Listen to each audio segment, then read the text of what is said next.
What's up? What up, chat? Cassius, how you doing? Doing well. How about you?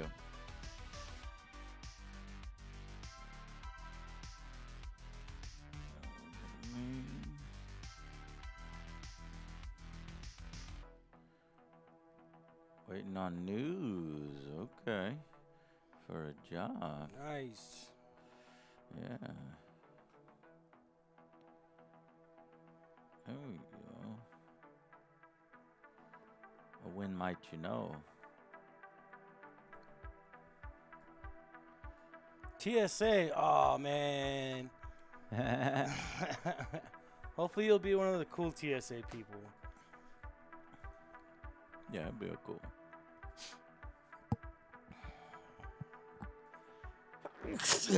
Yeah, when does the Clowns from Outer Space game come out?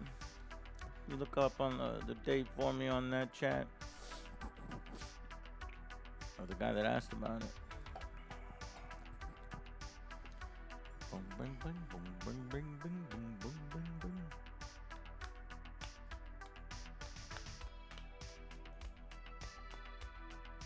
What? Man, that's a long You way son of a bitch. That's a long time. 200 fucking years. 201 years. I ain't waiting for that game. You good? I'm looking forward to it very much, sir. And we will definitely be playing some of that. For show. Alright, let's see.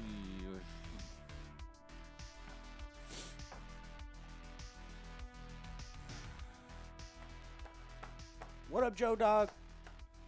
How's it going?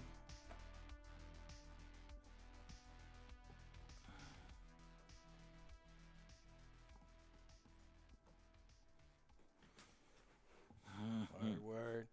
Thanks for joining us, man. I'm excited to get some tabletop. We got a new one today. What is that action thing? All right. Okay, well, so let's grab this victory. See, you've got one, right? Yeah. So if you will, chat, we don't know how to play this game, Yeah. so this is going to be another slow going. We have yet to repeat a game on the show, but that's okay because we've got a lot of games to try out. We'll figure out which ones we like. Variety we're is the spice of diving, life, you know? yeah, we're diving right into World War II. Yeah, WW2. WW2, that's right. I will be the Japanese. Oh, you're going to have kamikazes? Yes, Oh, you shit. stupid American, you big arrogant American. Big. I'm going to teach you a lesson. Big old shit. And let's see. So what we need to do first is figure out how to set up here. Now that the battlefield is set, well, the battlefield's not set yet. So Angry Mexican in the house. deployment. Let's just do an open sea battle with no terrain. You know, we just caught each other, sleeping, and rolled up on each other just to fleet on fleets, just to check it out. Fleet. So we're gonna play this a little bit, and then we're gonna switch on over to some Call of Duties. Yeah. Some duty. So war at sea. Now that you have learned the rules, we have not. It's time to put your tactics into practice. So you got to win by victory points. Destroying an enemy ship, you get victory points equal to its value. That's pretty easy. If you cripple a ship, you get 50% its value. The value is the, sorry. Yeah, the point value. As the top right? Top right. Okay. If you force a ship to do a tactical withdrawal, you get 25% of the ship's value. So maybe it might be better for you if you feel like you're losing to withdraw one of them so that you don't give your opponent a ton of points and then just continue destroying theirs, and then maybe you might. Yeah. But your fleet is But you could get like, they could get 25% and then you kill it again? No. Like So that's the other thing is you won't get, it's just the highest of the all. So for example, you can't cripple ship and then destroy it and get 1 times 5 or 1.5 times its value. No. It's just either whether you destroy it or whether you cripple it. What up, Shoobies? Let's see. So, objectives. Both players should agree on total point value. We agreed on... All right, Jimmy. We have... Actually, right now, we have 800 and... You have 825, and I have 820. Okay. So I'm going to see if there's anything for 5 points that I can pick up. Jimmy is here. Angry Yay. Make, and welcome. Yeah. Pricey, what's up, man? We're still learning the rules. We're all learning Yeah, together. I don't know if Trish Time is here, but this is the one that we are playing. Mitsubishi A5M4 Claude. Yeah. That's worth 5 points. Ribs, man. That sounds good right now. I can eat. Yeah.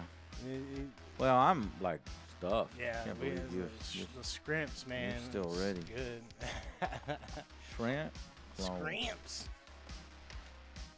Oh, I could grab one more flight of. I could fit in 5 points.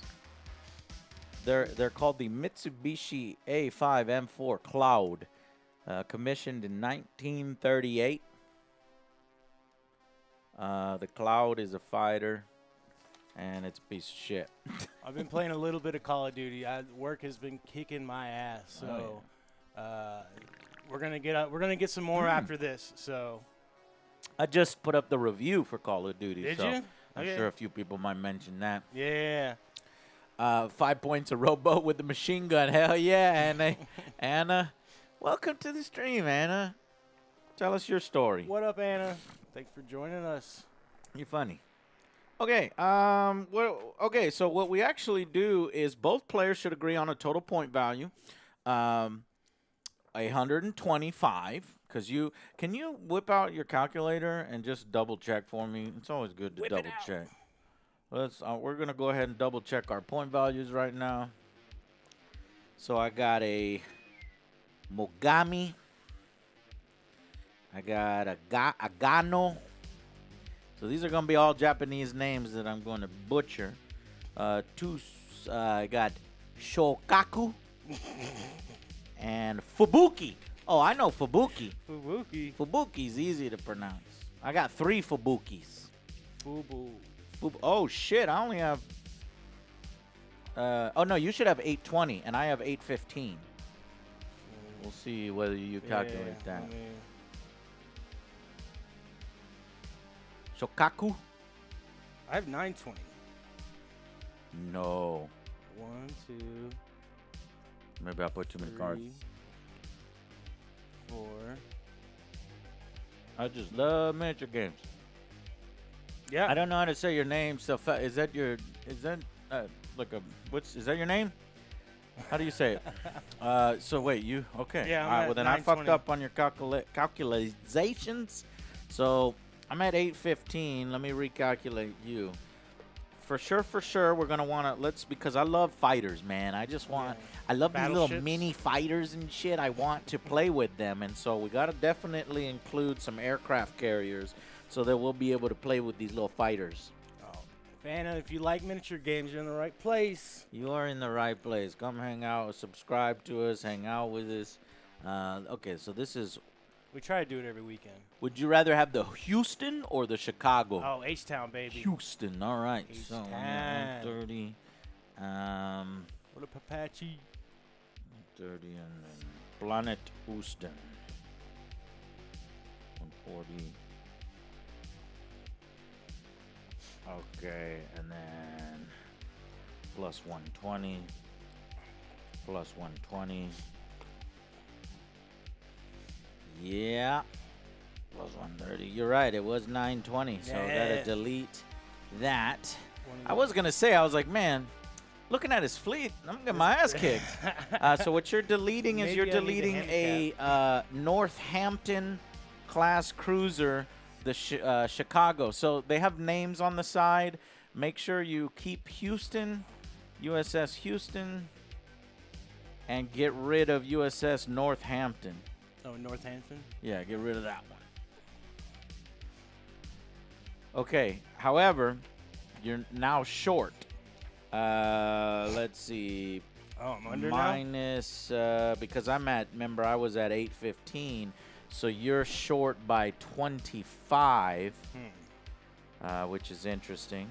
Yeah, most of these are like 60 points. It's tough to try to get the points parity, yeah, because most of those are up in the 60s. Now, I did buy some, I do have some patrol boats, some PTs. Or I got tiny little torpedo boats. Oh, shit. Yeah. I got one little torpedo boat for you, man. This tiny little thing. Oh, is that it? Just hovering above the water? Yeah, this is, what is this, T14? Hey, Carnage, subscribed for 44 months. Man, that's over 2 years. I did the math. Or no, yeah. Yeah, so you need 25 points.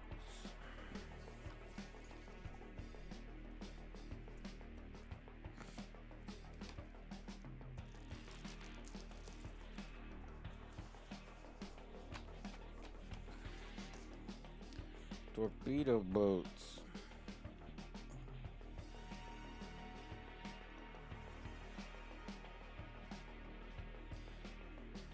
Four torpedoes. I don't know what that means. Does it have a? Wait, does it have a card to show? No, it's from an expansion, and I guess this guy didn't give me a card, but he's got this paper that he printed out from the rule book. So let me see if I get PT boat, PT.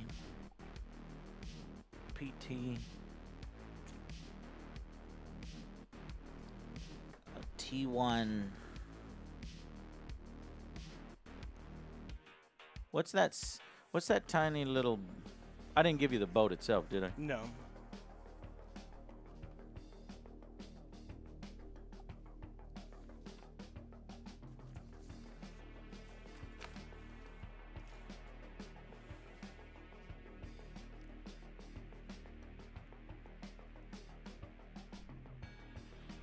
Elco 80?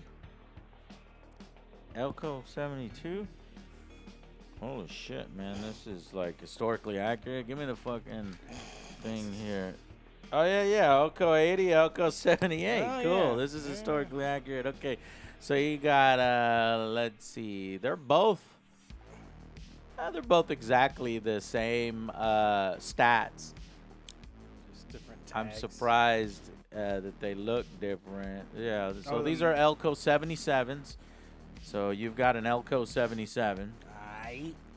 Little PT motor torpedo boat, and if you'll look there on the stats, it's the Elco 77. Now we have good parity on our fleets. So next is both players should agree on total point value for their fleets, and they should each roll on the table below to determine their fleet objective during the battle. So you use blue dice, I will use red dice if you'll grab 2 of them. 2. And this will determine your fleet's objective during the battle. So I rolled a 7. 4. And you rolled a 4. So let's read for you. Are you serious? What? I was like the one number I didn't want you to roll. Damn, what is it? Yours is breakout. And mine, 7, sweep and clear. So let's read these. Each objective will provide the player with a set of victory conditions needed to fulfill in order to win the battle, as well as whether the objectives are considered high, medium, or low priority by the fleet's high command. In all cases, I'm reading from page 21. 21? Okay. 21, yeah. So, in all cases, the number of ships required to complete an objective is rounded up and does not include ships dispatched for scouting. We'll talk about that in a minute. Fleets with a high priority objective gain a 10% bonus to the number of points available for their fleet. So if you manage to roll on a high priority, you get some more points to play with. You rolled a low priority. Yeah. Fleets with a low priority suffer a -10 penalty to the total number of points available for their fleet. Once players know how many points they have to build their fleet, they so maybe we can delete that the PT boat. So let's So if we agree to 820 or 815 points, if we divide that by, what is it, the penalty? 10% point? Yeah, so 0.10, that you lose 81 points. Oh, shit. See, just re-roll. Because what you would lose, what would you have to, what did you get? 2. Oh, a 2. Destroy. Oh, I went to a higher That's priority. destroy, and then you get, different. But I'll tell you what. So all you really need to do is escape, but you would lose. How much is a Fletcher? Fletcher is 60 points. Okay, and then how much was the little PT boat? That one, 20 points. So look at that. You need to lose 81.5 points. So lose a Fletcher and a PT boat, and then you can keep your low priority mission objective. So now, here, give them to me. Whoop. And the PT boat is gone. Okay, so your objective will remain what it was, which was breakout. So let's read what your objective does and what my objective does. And that kind of forms a dynamic story every time, so it seems kind of fun. So once players know exactly how many points they have to build their fleet, they can start choosing which ship and aircraft to take. So you rolled breakout. All right, here we go. Patrick, yes. A superior enemy force, Angry Joe, okay, the Japanese Angry Joe, Japanese Joe, a superior force has cornered your fleet and stands ready to wipe you out. Break their line to reach safety. Move at least half your ships off your opponent's table edge to achieve a major victory. Score the most victory points to earn a minor victory. Okay, so that's your objective. So I've got you cornered in the middle of the sea somewhere, and then it's your, time to get the fuck out. Yeah. My objective is sweep and clear. Roving the sea, you must find an enemy to engage and destroy them without losing momentum. Move at least half your ships off your opponent's table edge and score the most victory points to achieve a major victory. So mine is even harder than yours, right? So you're trying to push I have off to, the edge? I have to move at least half of my ships off your edge. Oh, okay. While also scoring and score the most victory points. Move at least half your ships off your opponent's table edge to achieve a minor victory. So, oh my God, Patrick. Of course, when we roll the dice, we just so happen to get the objective where it looks like it's like... Yeah. Should we re-roll? For objective? Just to make it more exciting? What are you feeling like? I'm thinking that we should keep it, but let's do it once and just see what happens. Okay. 7. 5. So 7 is the same thing, sweep and clear that I got last time. Yours 5 is defense line. Let me read defense line. An enemy fleet has moved into the area, determined to reach its home port. You must hold the line and cause them to fail their objective. Stop the enemy from gaining a major victory and score the most victory points to earn. So basically, mine is sweep and clear, and yours is hold the line.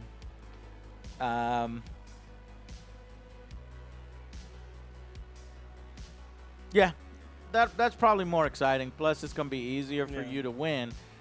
You get your shit back. So defense. Wait a minute. Low priority. No, I'm sorry. You don't get your shit back. Oh yeah. Damn. Then that's even harder because that has you to try to stand and fight. Yeah. Right before I can get off the edge. Yeah.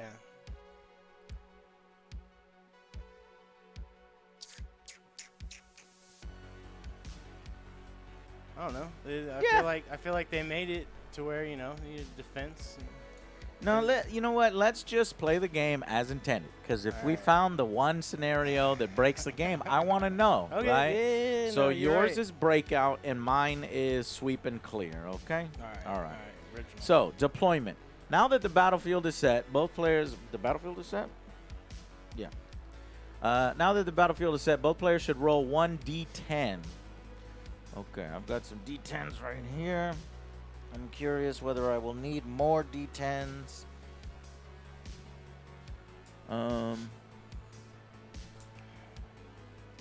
One of these baggies come with more d10s. I don't know. I'm red, you're blue, so I'll give you those. And I'll take this. 1d10. I rolled a 6. 7. Okay. The lowest scoring player must deploy their entire fleet in one deployment zone, followed by their opponent. So, the lowest scoring player, that's me, has to deploy their entire fleet. Okay. So,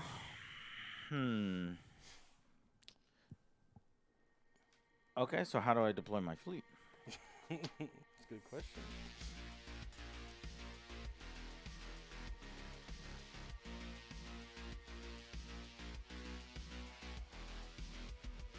Okay, this game has because it's kind of historically accurate, it has some special mechanics that are appropriate for the types of battles that happened at the time, right? Yeah. Most naval engagements wasn't like Warhammer 40,000 where there's two armies smash into each other, right? That's not the way they did it on the sea. Instead, there was a lot of scouting involved, right? Because you're always looking for the enemy with your flights and your ships. So they have a scouting rule in here. So, but before we do the scouting rule, let's understand aircraft, because I think scouting is going to utilize some of the aircraft. So if we will turn to page 14, we have the aircraft. And page 15 says point value. As with ships, this represents the flight's relative power. Additionally, carriers have the maximum number of flights they may carry, and the points values for these flights are included in the point value of the carrier. So I think we don't need to calculate points for the carrier because it says it's included in the carrier, right? How expensive is your carrier? 280 points. 280. Mine is 275. But I only have set 18 flights. I have 24. Damn. Okay. So that's your maximum number of flights. Players are free to choose whichever aircraft they wish, so as long as the number of flights does not exceed their carrier's maximum. Only flights that are listed as being carrier capable are chosen. Okay. So let me see how many American aircraft I have and how many Japanese aircraft I have. You can go up to 24 and I can go to 17. Trish time in the house. What up, Trish? Hey Trish, sorry I picked it late because I didn't know what we're gonna play until the last minute. Yeah, I gotta make sure we got a game going though. Yeah. I So got some here weekend tabletop for you. Some Avengers. I got 4 flights of Avengers, 4 flights of Wildcats. Damn, how can an aircraft carrier hold 24? I've got 8 here. I've got more. I got more Hellcats. Oh shit. Yeah, it was a little less awful. More awful with work, but not having to be hurt is nice. Being able to walk again is nice. Right. But yeah, the week's going much better now that I'm here. I'm gonna get some good tabletop in. Gonna get some Call of Duty later. We'll see how that goes for me. Yeah. Joe will be coaching me, I'm sure. No, bro, you're doing well. No, yeah, I do all right sometimes. You do all right. And then, you're like what you're really good at is like a good supporting teammate, like that spawn zone. I'm telling you, dude. Yeah, like a mobile spawn point. When I played without you, I wasn't quite as high on the charts. No? You know what I mean? Yeah. So it's like our I combination. can get you back in. Yeah, I'm a little bit more conservative. But yeah, ready to play some Call of Duty later, and then watch the Cowboys win tomorrow. against Green Bay, man. That's gonna be a rough game. Yes, sir. But I feel like if Parsons can shut down that running attack, Green Bay has a really good running attack. So I don't know. Yeah. We're gonna see though. How you doing this week, Trish? Yeah, go sports team. 0 Val. Yeah, you're all European with your European. football. Football. When Shuby, you gotta stay positive, Shuby, man. You know. Kate. What up, Ja? Yeah, 3 weeks to a World Series, corrupt World Series, man. Fucking in Qatar or whatever. That shit sound. Some of those stories we're reading, that shit wild, man. They're having they have to make certain places where you can drink, and it's gonna be pretty wild. Wait, it's November 13th. I thought it was next week or this week. Who are they playing, chat? Joe Doc, who they playing?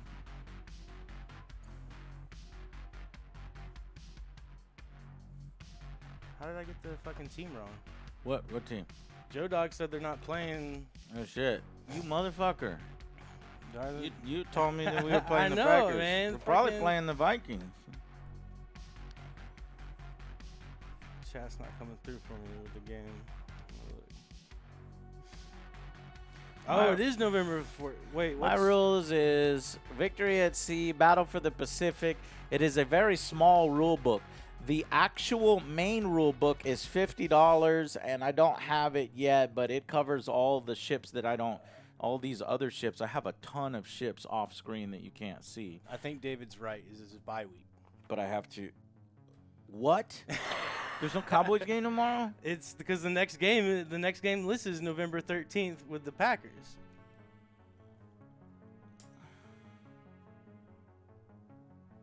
Trish, fucking clutch, dog. You already have the fucking rule book for this? Week 9 is the bye week. You're right. It is the bye week. Yeah, fuck. Fuck. Well, Whatever. We'll pull more Call of Duty. Yeah, there you go. So Sunday stream, y'all. Y'all ready for a Sunday stream? Wow. I thought, okay. Yeah, so you're right. Green Bay's next. After that, then Minnesota, then Giants. So those are 3 really hard games right there. Then the next 3 are easier. Indy, Houston, Jacksonville. And then Philly. That's the one we got to win. Yes. When I flopped out, when I ran under the table in the Blood Bowl. What happened? The Vio Dunn's like. Where's he? I remember a game where someone gave him a pat on the back and he just flopped down in agony. What are you talking about? No, I thought he was talking about when Pat played the game and I flopped down in agony. I read that wrong. Never mind. I know the dark places of the internet to search. Trish already got the Big rule book of the data table about to be formed. Okay, so let's see. 4, 8, sorry, 9, 10, talking 11, about 12, football, 13, or 14, football. 15, 16. So I have enough for my Shotaku. Okay, I'm 1 short, and you're like 4 short. So I think if your fighters start to blow up, then you'll just replenish them. So Okay. you've got so 8. So you've got 16 flights right here. These are 16 flights, and they're organized into types. So when you launch them, just know that there's different types of aircraft. They're all historically accurate. I forget which of mine is my favorite, but this game will probably remind me. Jimmy, yeah, I was drinking Bud Lights last week, Jimmy. I'm on to the Yingling to Joe's chagrin. I should have gotten Dos Equis. Next time, Well, Joe, I'll bring you some Dos Equis next time. Yeah, Dos Equis, but that needs to have lime, and they don't come with no lime or salt. Then I usually get Michelob Ultra now is what I do. Oh, But I don't know. Do you like Michelob Ultra? It's it's all right. Nah, you don't like it. Bud Light only has 1 more calorie. Have you seen the commercial? It's like, I'm not counting calories myself. yeah, man. I don't know. That seems like their main shtick. I know, right? Well, to me, it's taste. Yeah. as That's it why should- you go as with it should the be. youngling, because you like Yeah. the taste. Yeah, it's Okay, so normal deployment, we're 36 inches away from each other. So, yeah.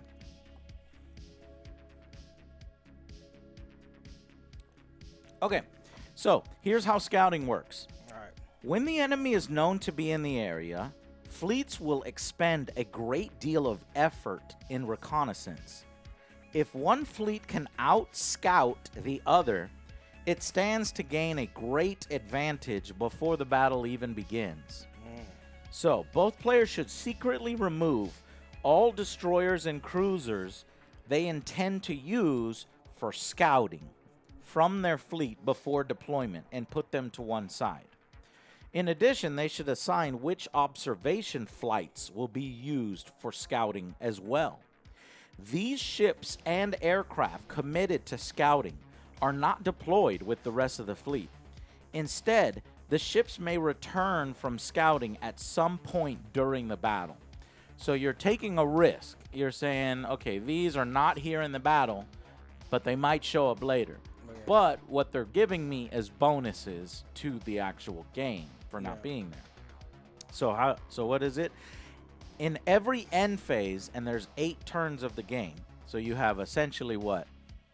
8 chances or 7 chances to get them in.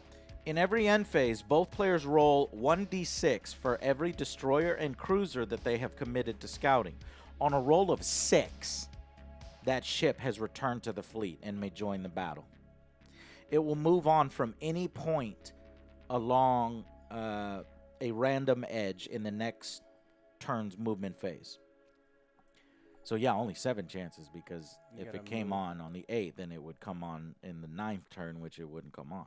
Before the first turn of the game, both players reveal the ships and aircraft that have been used for scouting. For every ship and aircraft listed below for scouting, the player will roll 1d6. Every cruiser, every destroyer, every observation flight. Every dice that rolls a 5 or 6 will earn the player's fleet 1 scouting point. When all dice have been rolled, each player should total their scouting points and compare them to the scouting table. So that sounds risky as fuck, right? Because you're removing your essential ships, right? Yeah, you're weakening your fleet, and they don't come back except for on a 6. And they don't even contribute unless you roll a 5 or 6 on the scouting table. That's on a D6? And that's on a D6. Damn. I don't know if I like that. That's pretty I, low I, odds. I thought it was a really cool mechanic, because it's like, okay, if I pull fleets away, I need to get a bonus. Yeah. Right? And you do get the bonus, but Yeah, it seems like scouting's pretty risky, but it also gives you an I'm gonna advantage in battle. Now, the cool thing about this, though, is that we have fighters. Yeah. And it does say observation flight. STL Ghostman, thanks for the subscribe. Appreciate you. Real quick. Thanks for hanging out with us. So, Tris time, do you have the small rules, or do you have the big rules that has every single ship and fighter ever made in World War II? This game gives rules to every single ship and fighter ever made. It's cool as fuck, but because I'm trying to figure out what an observation flight is. Now, either that's normal, fighters that you just say these are observers, or it has to be these specific ones. Because look at this guy. I have like this little dude who is like a specific type of ship. You think you got the big one? Bastard. Do you have any British ships? The only ones from the big one I have have are these like printouts. Do you see anything that says observation flight on fighters? Because right now I've got fighters, level bomber, dive bomber, torpedo bomber, ASW, but not a single observation. Ooh, kamikazes. David, yes, he does have the British. Looks like those are the British ones right there. Yeah, I'll have a nosy. A nosy is a look in British speak. Okay. Or what it is when we go under aircraft. Got you, bro. Yep. I didn't need your help, Tristan, because when you go under aircraft on page 14 of these rules, there is a specific type of aircraft called observation flight. And neither of us have any right now. So we're just going to, I think we're going to go ahead and skip all of the scouting stuff. Okay. Yeah. I bet it's probably be more exciting that way. Mm-hmm. So, more action. Well, actually, you're right. But I think it's kind of exciting where it's like, will my ship show up? Will my ship show up? Will my ship show up? And then, yeah. But let me just tell you the bonuses that would have occurred. So let's say you put some ships to scouting and they roll a 5 or 6. They would have added, if depending on how many scouting points you get, you add 1 to your initiative roll for every initiative roll during the battle. Carriers may be placed in deep deployment with all of their fighters already set up. You may immediately redeploy any number of ships. Add a further 1 to your roll for initiative for the entire battle. So basically, you get to, kind of go first more often and redeploy. All right. Anyways, the battle will end after 8 turns or when one fleet is completely destroyed or makes a tactical withdrawal. At that point, both players should compare their objectives on who succeeded. So that's it. So then I guess we'll just do normal deployment, which is 36 inches away from each other. Let me measure that out.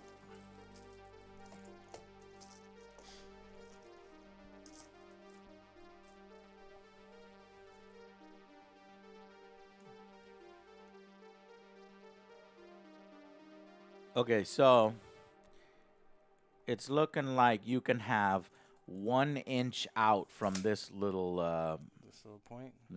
So you can go like 1 inch out from that point. But I'm the one that needs to set up first, so I will go ahead and do that now.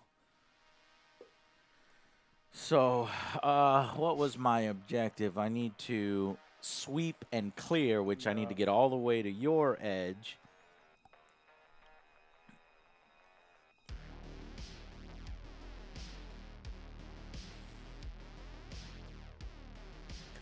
I was like, fuck, which is forward? But now I see the wake. Oh, yeah, little details.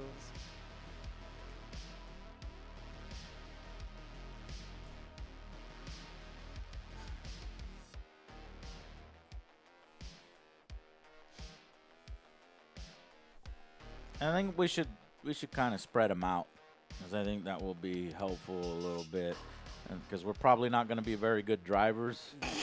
Or what do you call it? Captains? Yeah.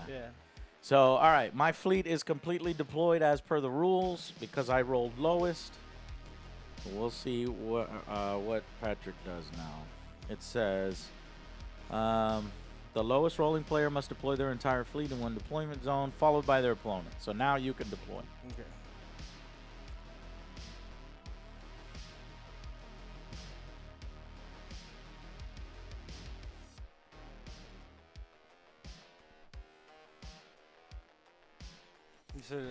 No, so you're going to want to stay with about...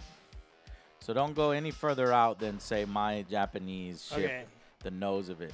You see this compass? Yeah. You're only really getting 1 or 2 inches away from the compass, and then everything behind it is... So like about right there? Yeah, exactly.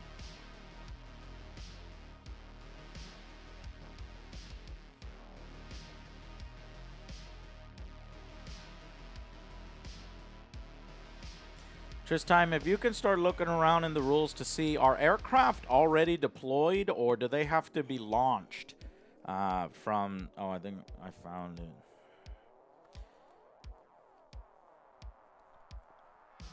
No, I haven't found it. So if you can, like, figure that out, if all aircraft can be already deployed, or do we deploy it a little at a time? What I see here is launching and recovering aircraft. Ships with a carrier trait may launch or recover a single flight every turn during the movement phase. In order to do so, a ship must move in a straight line into the direction of the wind without turning and may not perform an evade. So if you can only launch or recover a single flight, and there's only 8 turns in the game, then people would never be able to actually use 24 flights of fighters. You see how I'm doing process of elimination? Yeah. So I think all the fighters come already deployed. Like already out? Yeah, unless you want to hold some in reserve.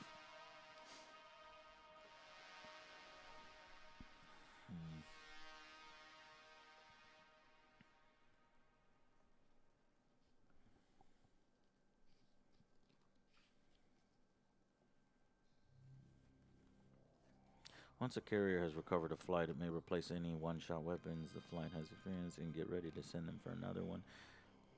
So it's important for like some of the planes will have one-shot weapons. Didn't the scout thing mention carrier being deploying with fighters out as a bonus on the table? Yeah. But it's just saying that it can redeploy all of its fighters as well. That's not the bonus that you're getting to deploy. You're just getting redeploy. As above, may immediately redeploy any number of ships in enhanced deployment zones, while carriers may start with half their flights in the air. So half of them? What the fuck? But you have to score 7 scouting points. There's 10 scouting points, while carriers may start with all of their flights in the air. So, yeah, that makes me believe, okay, well, now we're fucked. Like, now you launch them one at a time.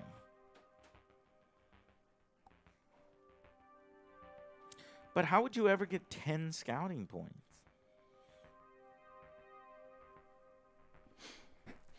Because for each destroyer, cruiser, or observation flight, you roll a dice that rolls a 5 or 6, and that will earn you 1 point. You would have to commit 10 ships.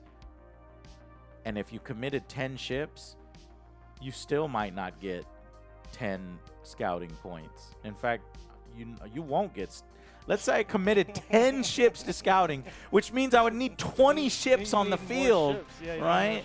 So there's 10 ships, and I only got 4 scouting points for committing half my fleet, right?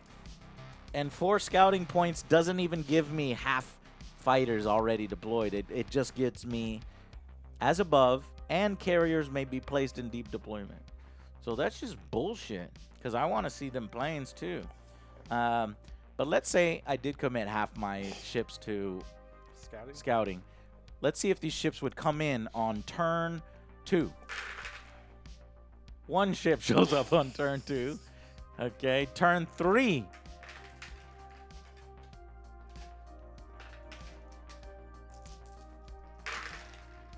One ship turns up in turn 3. Turn 4. No ship show up in turn 4. Turn 5. 1 ship. Turn 6. No ships. Turn 7. 1 ship. Turn 8. 2 ships. That could turn the battle right there. And then I'd have to hurry up and try to get them into battle. So 4 ships never showed up. So yeah, I can see if you're playing with 40 ships, sure, right? Yeah. But when you're playing the game with only, 5 or 6 ships, like losing a single ship is insane. Big deal, yeah. It's a big deal. So I don't know about the scouting. I'll have to read more into that. Tristan will have to look into it. Yeah, that'll give me some time to figure out the fucking deployments. But I think what we'll do is we'll allow, I think, half of our, let's just get all the fucking fighters out there, right? I bought and we got all these fighters painted, so fuck it. I'm going to deploy all the fighters. So I got some zeros. Zeros are legendary for their fighting prowess. So I'm going to put my zeros closest to my ship. And then I've got some vowels. I've never heard of vowels. Of course, I don't know. VAL. I don't know much about Japanese fighters other than zeros. So I'll put valves on the wings.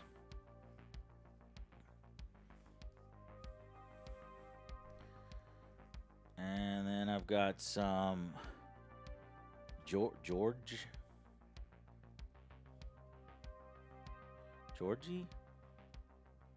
Georgies? That doesn't seem like a Japanese word.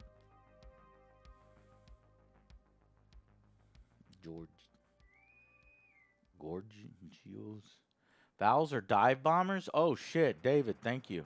I put him on the end. Okay, if they're dive bombers, then I'm gonna put him. We're gonna get his. Oh, I'm gonna fuck Patrick up. He didn't even know what's coming, cause I know you're letting me know what these are. I'm gonna go straight after his fucking battle, his cruisers with these valves. Okay, well then what the fuck are Georgies?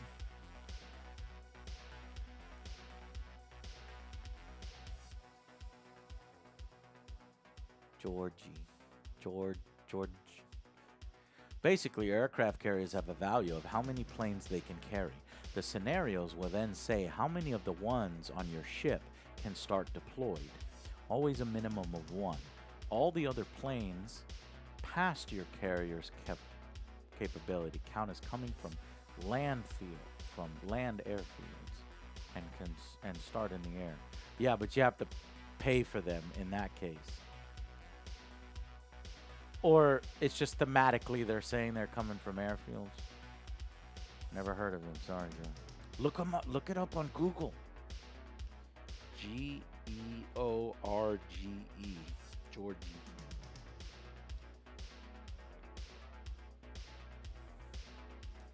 And then I have Kates.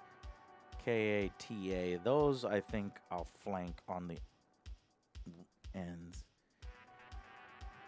Level bombers, okay. Georgie's, more bombers. Then I'll put them with the valves. Oh my god, I'm gonna fuck him up. What about Kates? Kate. Kate.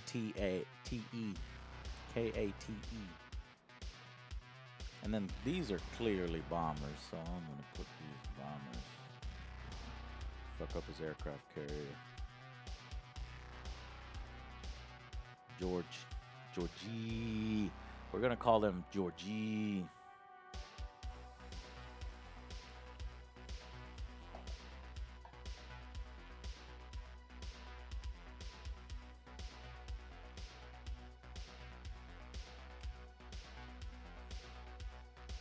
Torpedo bombers.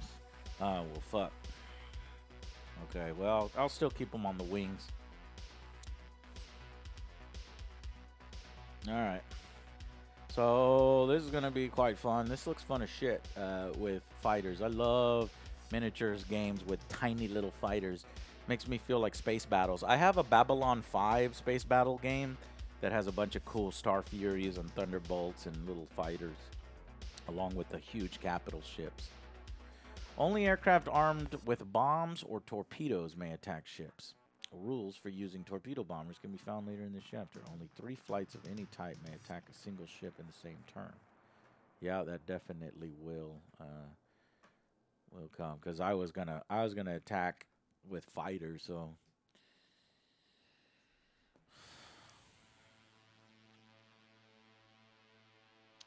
I don't know.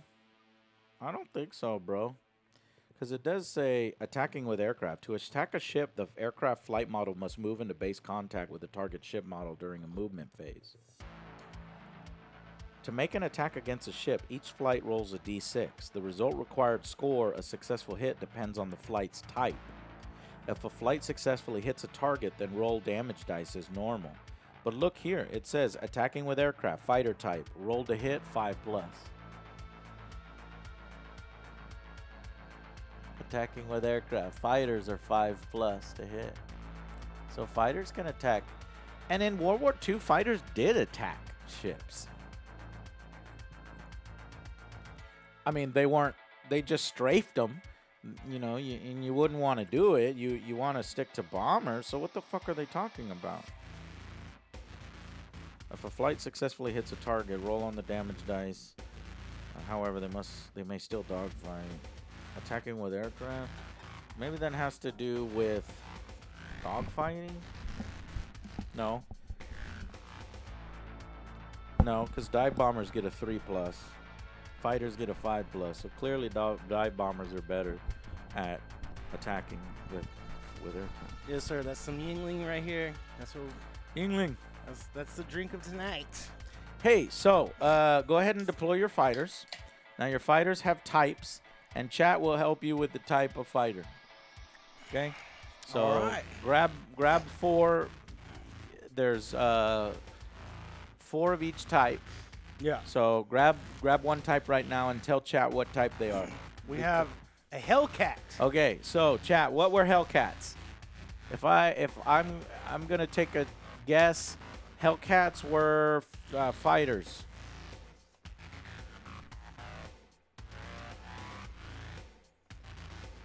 Heavy Hellcat? fighters. They're fighters. So those are fighters. So what are they again? Hellcats? Yeah. So remember, your Hellcats are your fighters. Those you probably want to counter my zeros with. So go ahead and deploy your fighters. So grab all your Hellcats and deploy them. Heavy volume.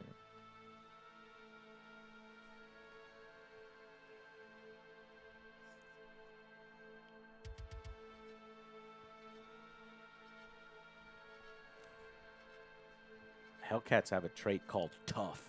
So they're probably it fucking takes tons of damage. All right, what's another type of aircraft? Yeah. Hold on, you put out too many aircraft because there's 5 there. So one of those is not a Hellcat.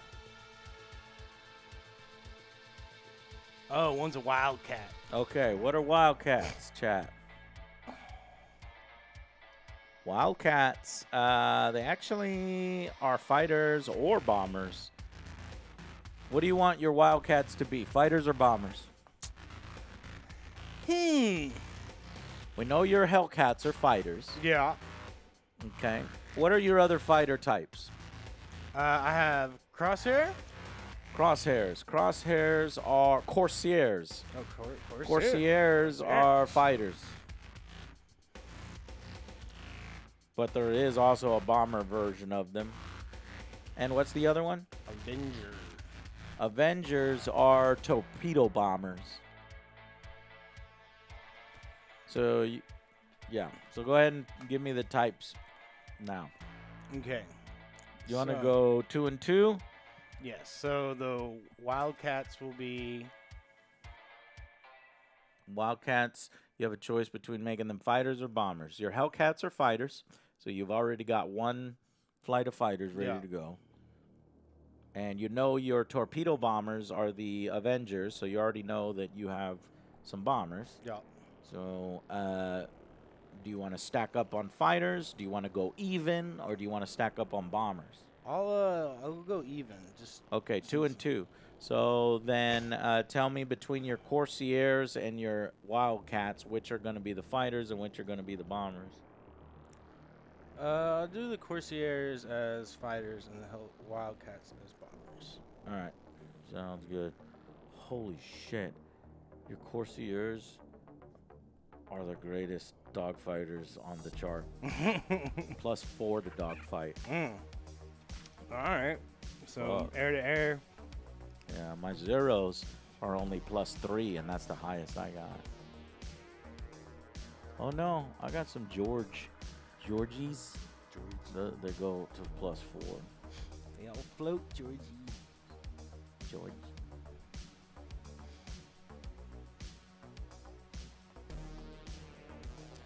All right. Well, then in that case, I'll make my vowels are dive bombers.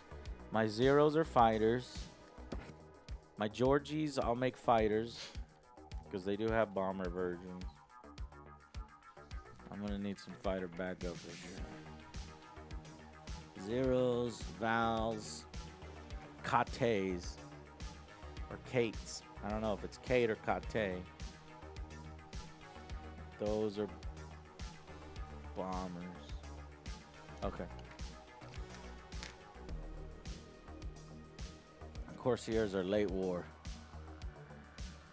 Yeah, well, fuck it.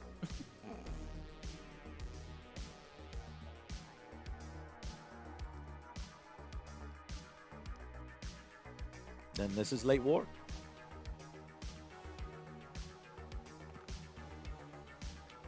And it says the scenario kind of dictates, how many fighters are set up. And the scenario will just say, fuck it, they're all set up because we make the scenario. So this is going to be one hell of a clash in the air. But that's why I got all these painted. Yeah, buddy. All right.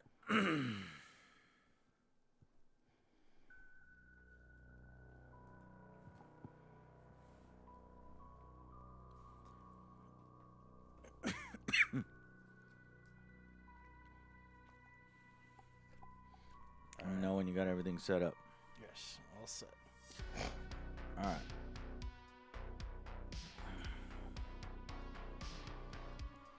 All right, well, now we need to know our little cards here have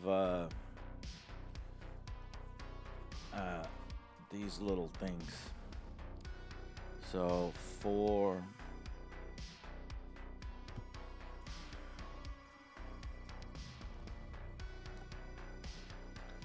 So red goes on top, black goes on bottom.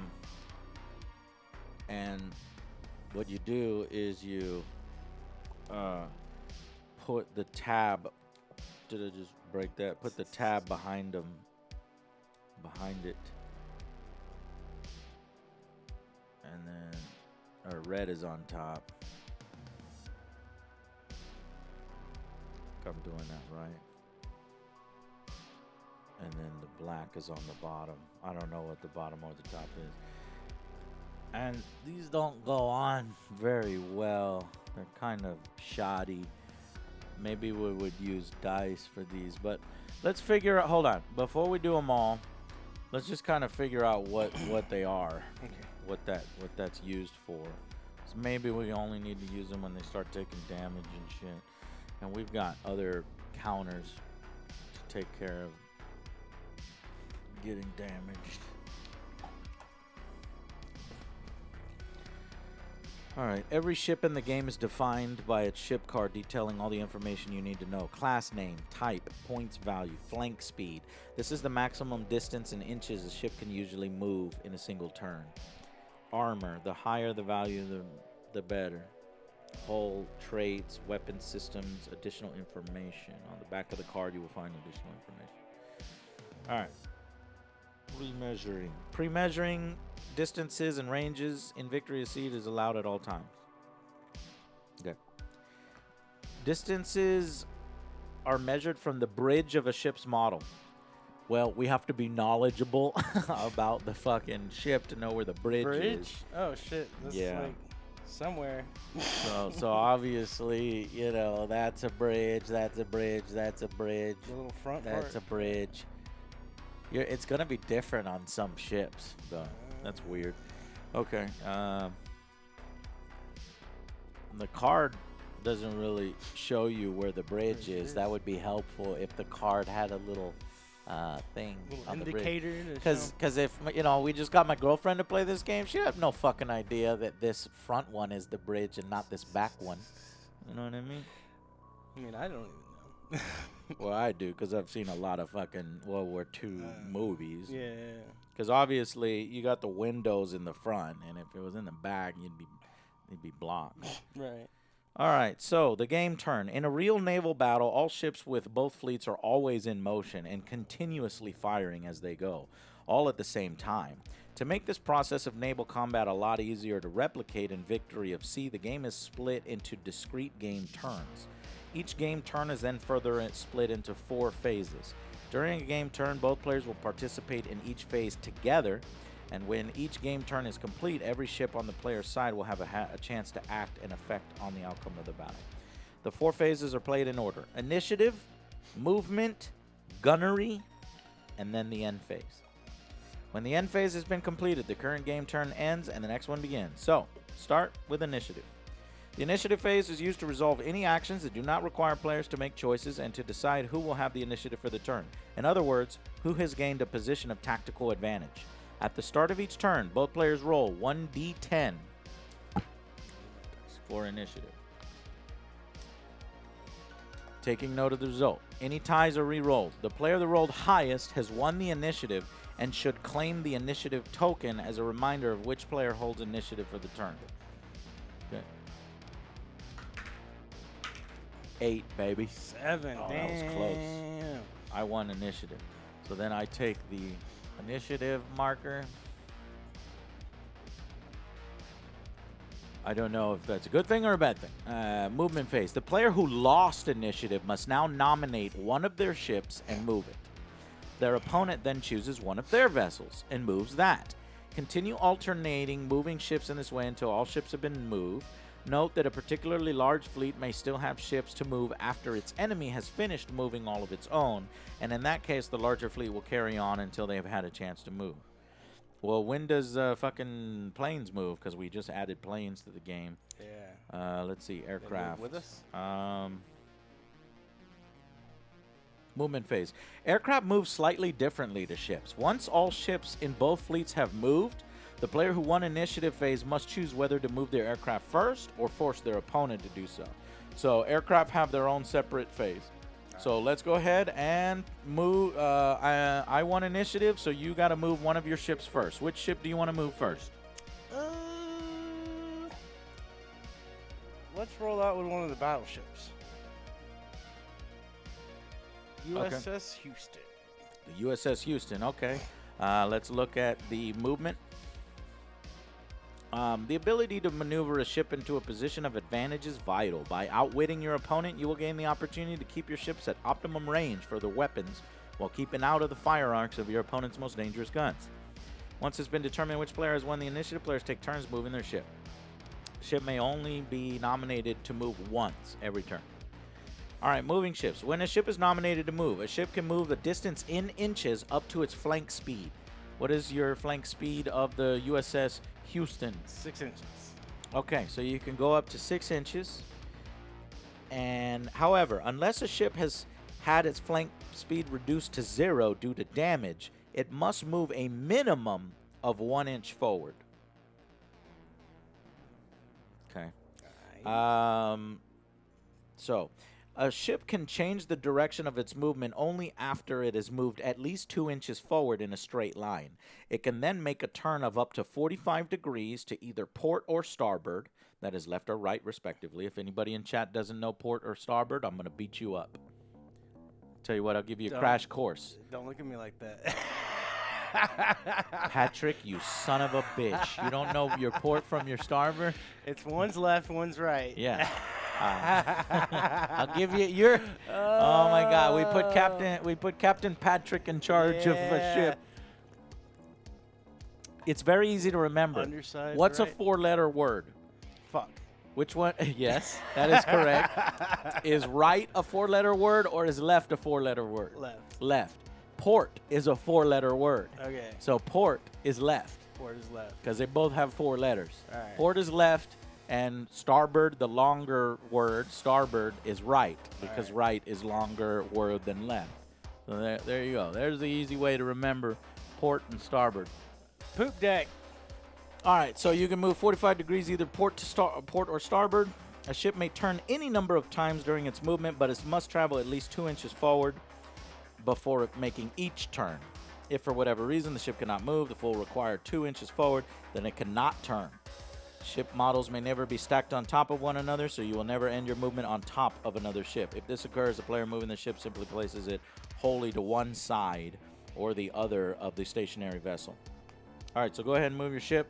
And I think the best way to do that is if you're just going to be moving forward, then go from the bridge, wherever the bridge is, and then this appears to be 2 inches, and then you do 2 more. And then you can go 4 more. No. Oh, from the bridge. It's from the bridge. Yeah. But I tell you what, fuck it, let's just measure from the beginning of the fucking miniature. Okay. Since you're not going to know which is the bridge. Well, I mean, they said it was the tower on each. It's the tower in the front. Yeah. But look at my fucking aircraft carrier. Its tower's way back here. Damn. But you'll get used to it. Let's play the game right. Okay. Let me see if you're doing it right. I'm gonna zoom in on you. Hold on. Don't do it yet. I'm zooming in on you. All right, where are you? Bridge. That's our bridge right there. Yeah. And then starting here, I'm gonna move. I'm gonna do this 3 times. So where's your bridge? Point to it. The USS Houston. Right here. You got it. Got him. Okay. So yeah, do that 3 times. Okay. So That's 6 inches. So I go to the end of it. Oh. Yeah. So how do you? Yeah. So you start from the end and go to You're doing From there. Yeah. Whoa. No. Not the end to end. Go back all the way. Go back. Okay. So what you're doing is you're putting it. So you're putting the back of the ruler on the bridge. Okay.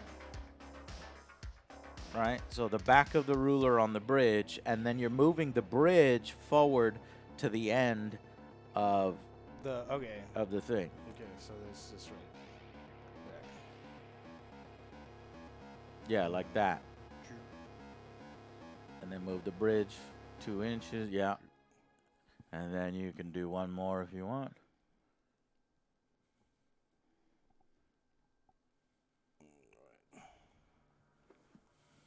What do you got? Did you want to turn at any point during that? I'm good with straight. Okay, so we've got that. Now, go ahead and measure. Let's try to figure out guns and shit, right? On your card, you have short and long range. What is the short range of that of USS Houston? Range is going to be 32 inches at extreme range. What?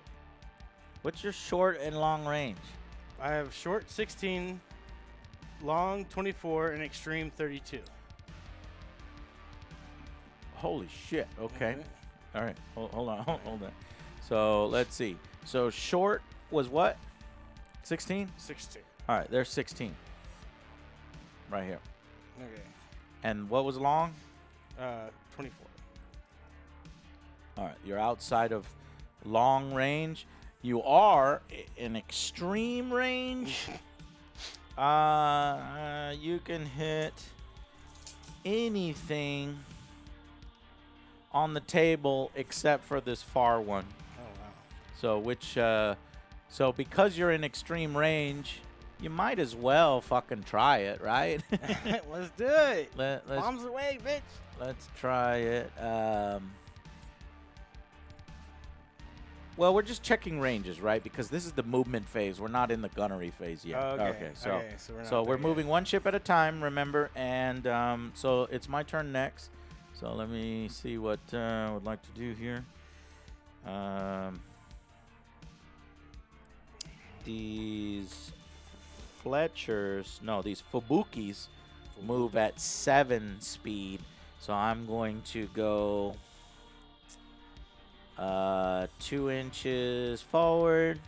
What up, Rain? Welcome. I'm going to turn 45 degrees. Align bridge. Oh, there's a thing for aligning the bridge. Why is that on that side, though?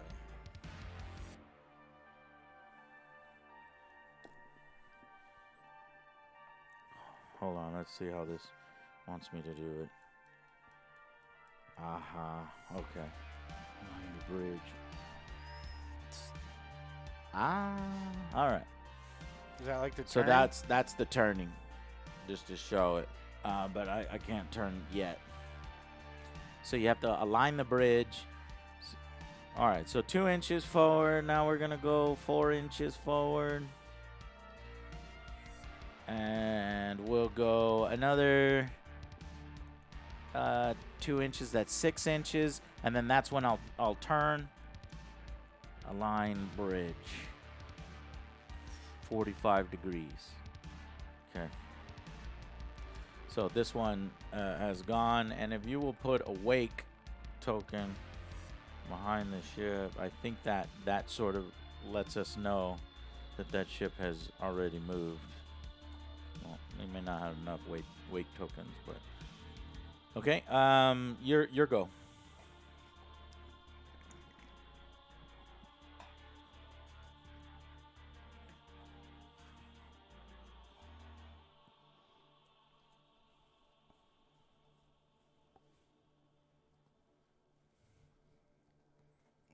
The bridge. Yeah, I think the board is too small for this size game, but we're gonna find that out pretty quick.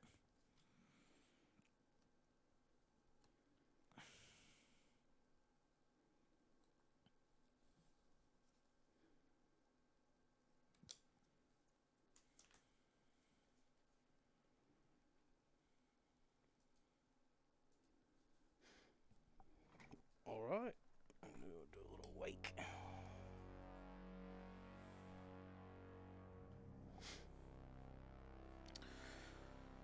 Okay.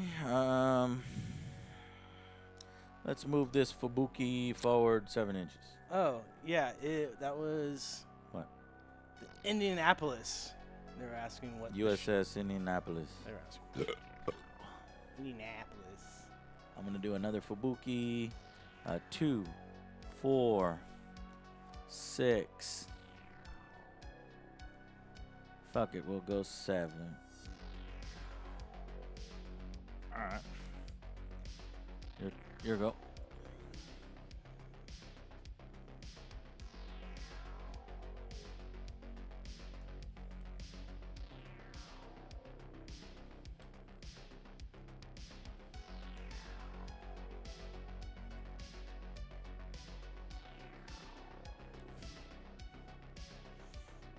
Turn 1.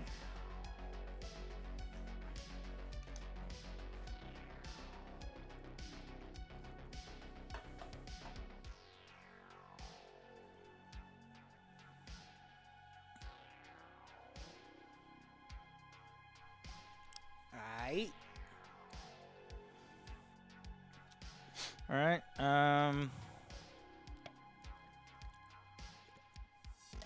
Go 7, 2, 4, 6.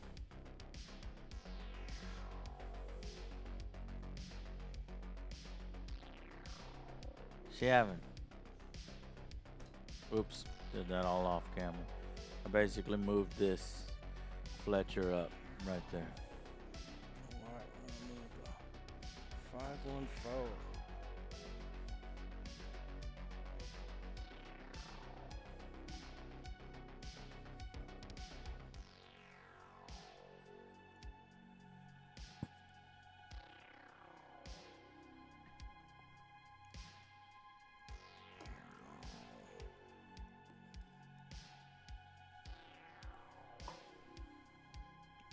Turn.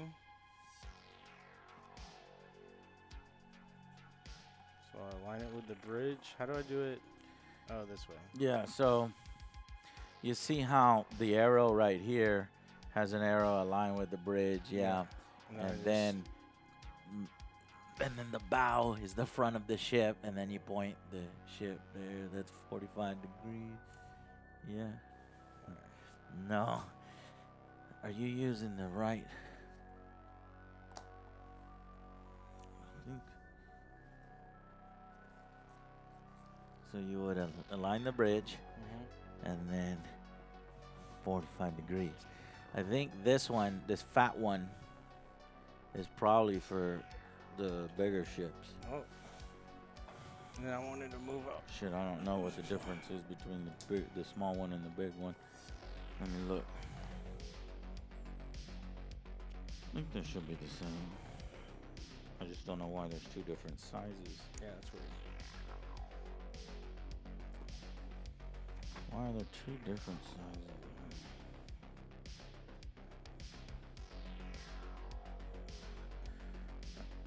All right, so you moved that ship. Yeet.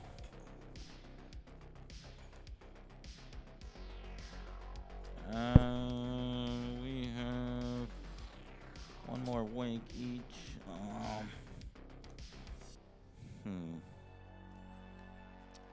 Fubuki. Agano.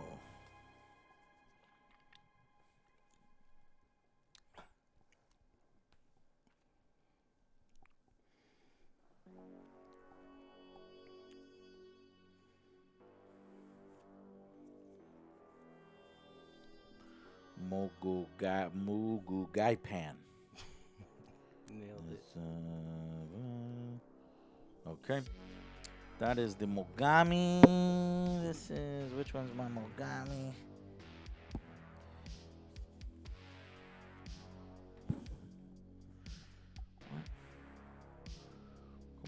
Kumono, that's my Mogami, and Agano. Right there. Okay. Okay, this motherfucker, damn. Basically, all my ships move at 7.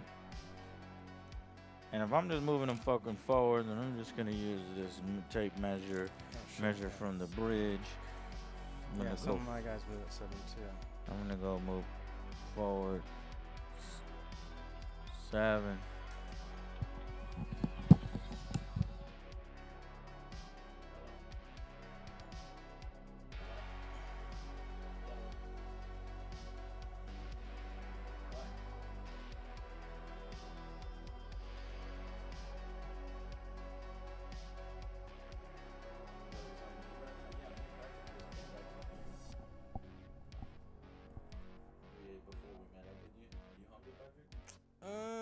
Not really.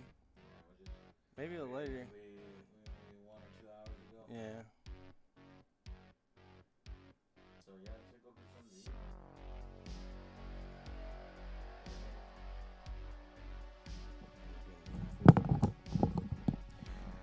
Okay, so we're gonna move that bad boy up 7 inches, and then we are going to turn her 45 degrees. This is the Agano. Gano, which in Spanish means 1. So this bad boy's gonna have me win. Agano. Whoop. There. Patrick, go.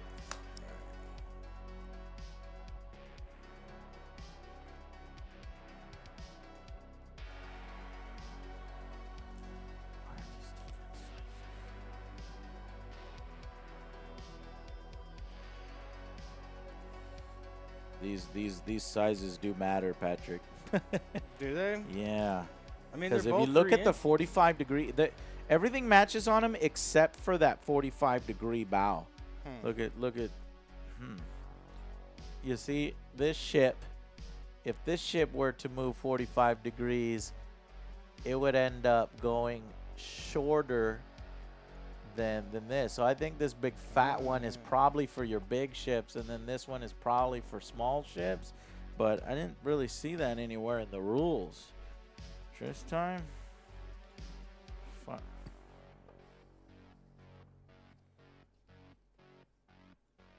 That's weird. Moving ships.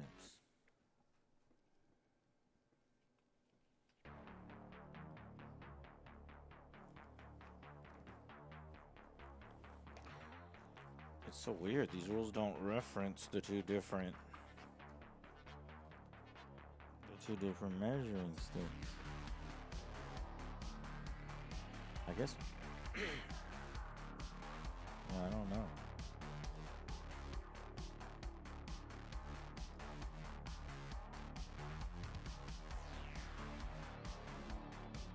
Oh, you know what? No, it's the same.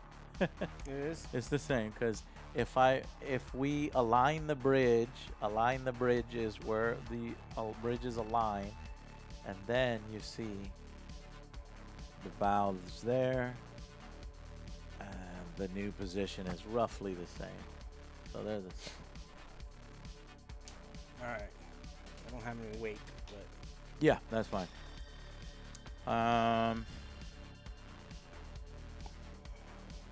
All right, I'm going to move this bad boy 7 inches forward, and I'm not going to turn him at all. And then I have my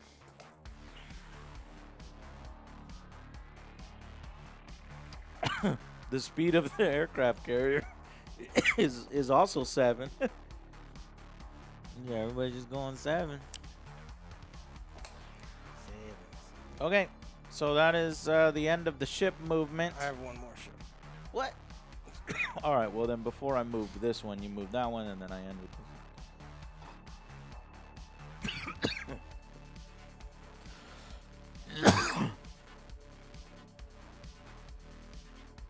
Aircraft move slightly differently to ships. Once all ships in both fleets have moved, the player with 1 initiative must choose whether to move the aircraft first or force their opponent to do so. Once the decision has been made, then all aircraft in a fleet are moved at the same time. Then the opposing fleet does the same with its aircraft. A flight can move in any direction, taking as many turns as it wishes. However, a flight of aircraft may never perform in order. All measurements are made from and to the lead plane on the flight model exactly as if it were a bridge of a ship model. This reflects the freedom of movement aircraft have in battles involving huge warships and keeps things quick and easy. All right, so yeah, go ahead, and I'm going to force you to move all your planes first. So you're going to need to check, I'll tell you the plane movement values on these sheets. Your Hellcats, holy fucking shit. What? Your Hellcats move at 27. Your Wildcats move at 23. Your Corsairs move at 32. That's a lot of measuring with those little rulers. Yeah, no, that's not going to happen. Go ahead and use this.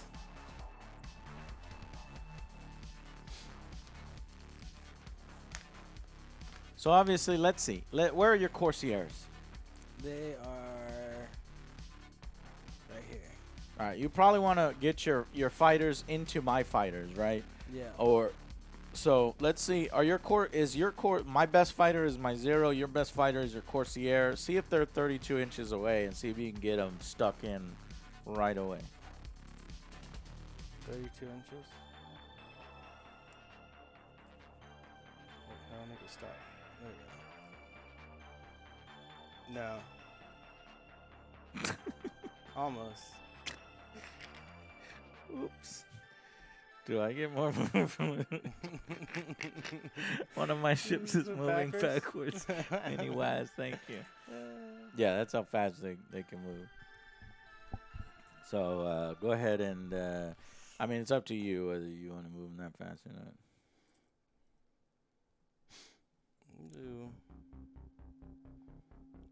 Just move them out.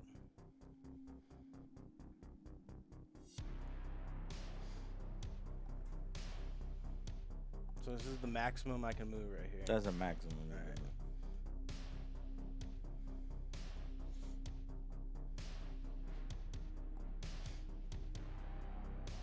Then these are the other Corsair. Okay. And then what did we determine your other fighters were? Your Corsairs and your Hellcats, right? Yeah, the Hellcats were fighters. Hellcats move at 27. Where are your Hellcats? Right here. All right, go ahead and go 20. Adjust the ruler to 27.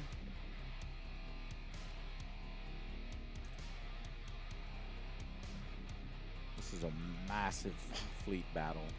Now that we think about it, there's this looks like Pearl Harbor. How many fucking planes I have in the sky? This is like the opening of the war.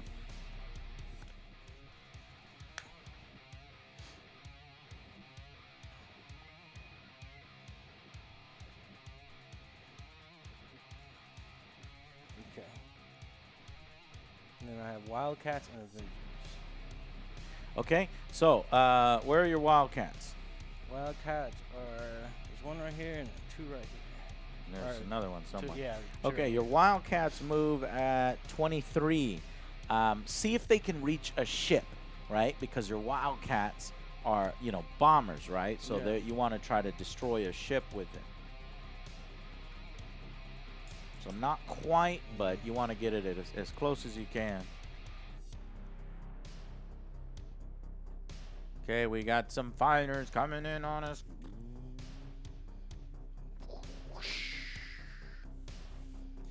These these Wildcats are coming in for a bombing run on my Fubuki. What you call me? And then the Avengers are last. And Avengers are also, you know, trying to go after ships. They move at only 18 inches, but they really hurt ships.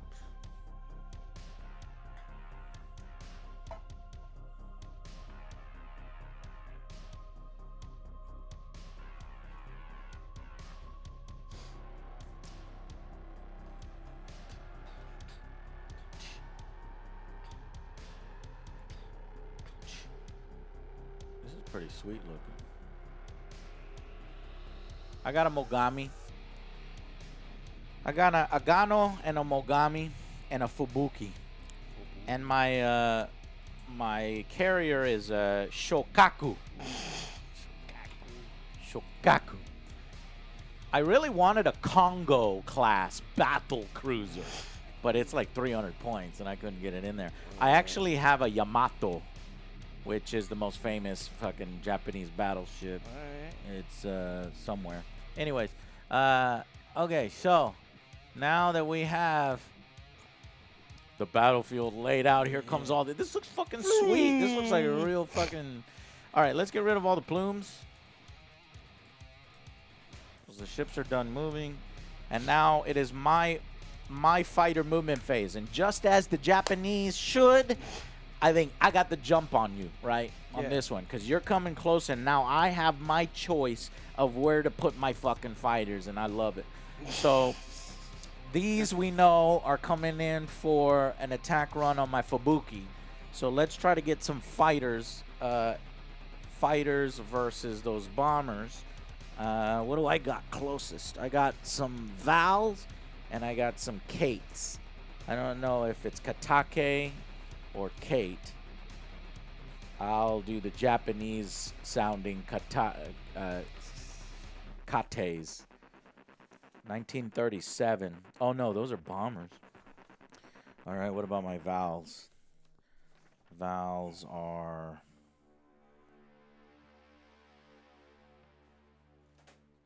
oh shit. Vals are dive bombers too.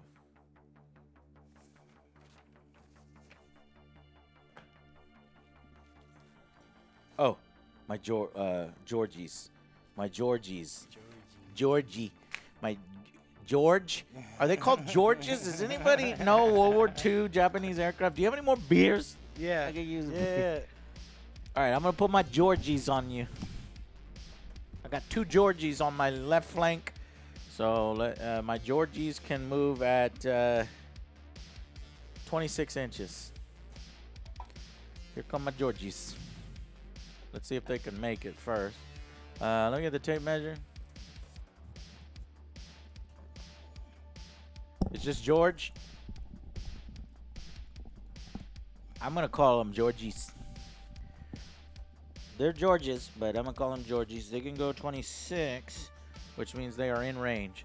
So here comes my Georgies. Yes, one of my carriers is Yorktown. Or my carrier is Yorktown.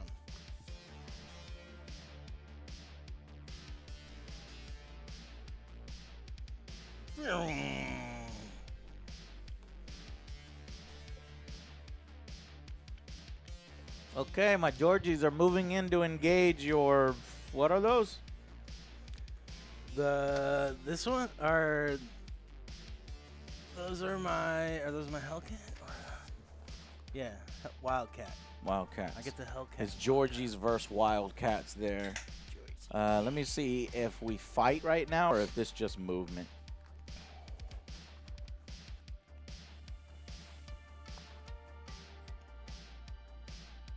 Movement phase, gunnery phase. Flight can move in any direction. Aircraft moves slightly differently. Okay, yeah, it's just moving right now. Okay, so I've got my Georgies ready to go in there. My Georges to go in there against your Hellcats. Um,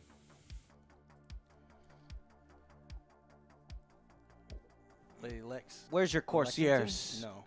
Okay, we're gonna go Right. Zeros versus Corsairs. What? I was saying I have a Lex. I do not. I'm gonna take my best fighters versus your best fighters here. Zeros are on the Corsairs. And where's your other Corsairs? Oh, they're hiding behind some Avengers over there. Well, fuck it. Let's break your center. Zeros versus Hellcats. So our first mismatch. We've got fighters versus bombers there. And then Georgie's. Since your Corsairs are hiding, Hellcats, it's your Hellcats, right? Yeah. Are your fighters? Okay, well. The Corsairs and the yeah. All right. Hellcat, not Wildcat. Hellcat. All right, we'll see how these Georgies do. George's 26 inches. I think you do the dogfights as you make contact, Trish. I don't think so. He doesn't think so, Trish.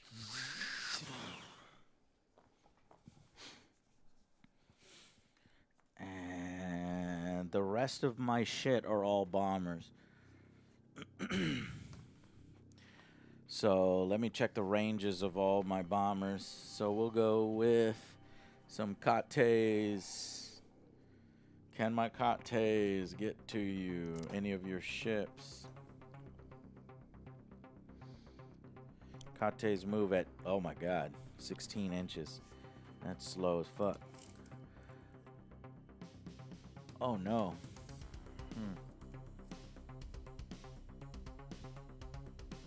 Well, then I'm gonna fly him this way. Get him out of harm's way. Kate.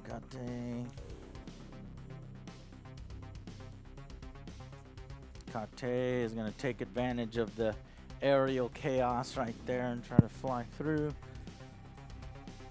Vals. Buck. 17 inches. These guys are slow. Vals coming in. Coming in. And then I've got one flight of Nels. 16 inches. These are straight up pure bombers. Okay. So, now that the movement phase has completed, an aircraft has movement phase, gunnery phase, and then within the gunnery phase it says shooting down aircraft with ships, then attacking with aircraft to ships, and then dogfighting. But that's in the gunnery phase. Let's see if that happens after. So gunnery phase, so movement phase is over. Moving to the gunnery phase. Now that all ships have moved, it is time to unleash their raw firepower and reduce the enemy's vessels into sinking hulks of burning metal. From torpedoes of fast attack boats to the insanely powerful main guns found aboard the largest battleships ever to sail the oceans, there are many different ways you can destroy your enemy. Starting with the player who won the initiative, that's me, players alternate firing with each of their ships, rolling to hit, calculating all damage, and resolving any critical effects before moving on to the next attacking ship. This, of course, makes winning the initiative very important in some turns.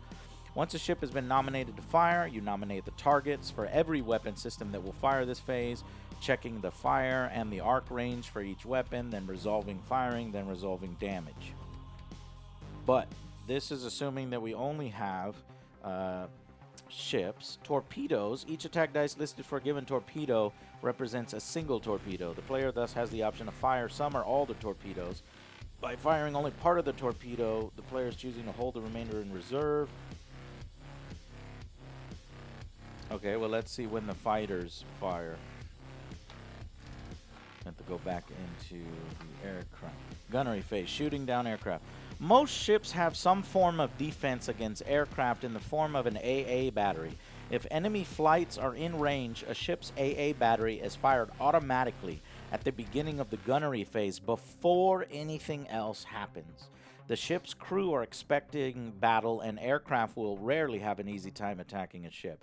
Remember that that a AA battery remember that an anti-aircraft battery with the local trait may also attack during movement. Oh. Aircraft may only be attacked by AA batteries, light guns with the DP trait, and other aircraft. When targeting enemy flights, roll the attack dice of the AA battery as normal. These attack dice are never modified.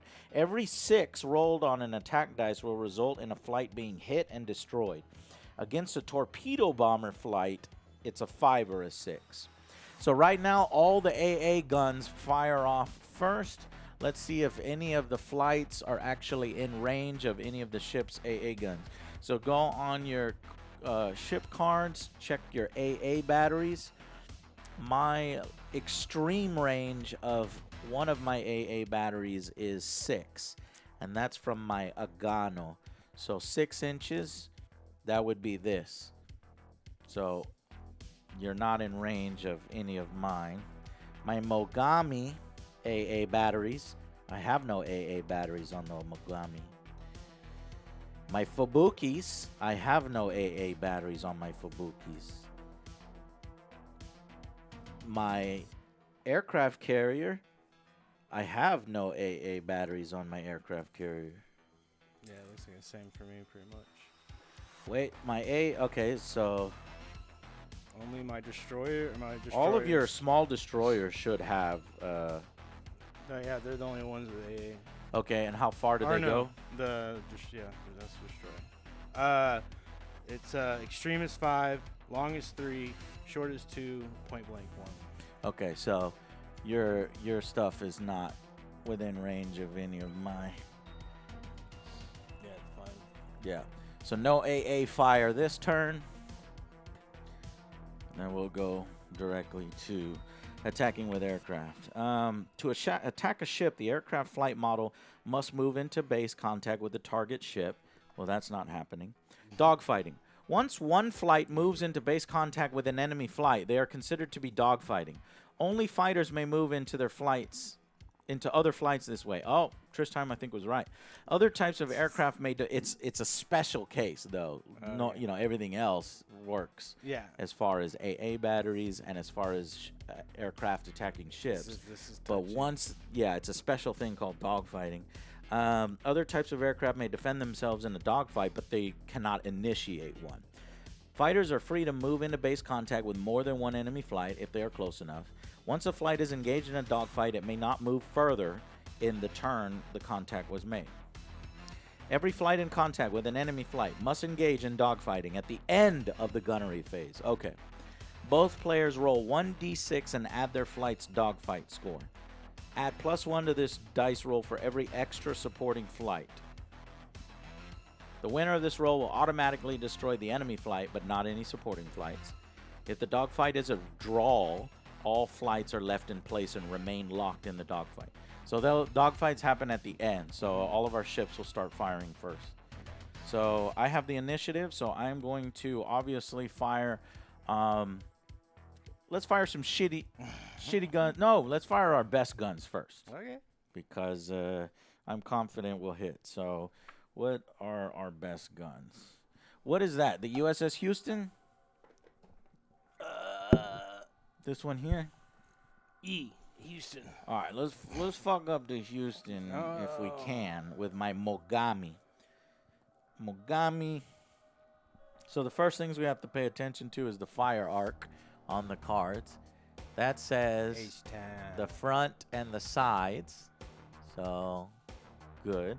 Let's check the range.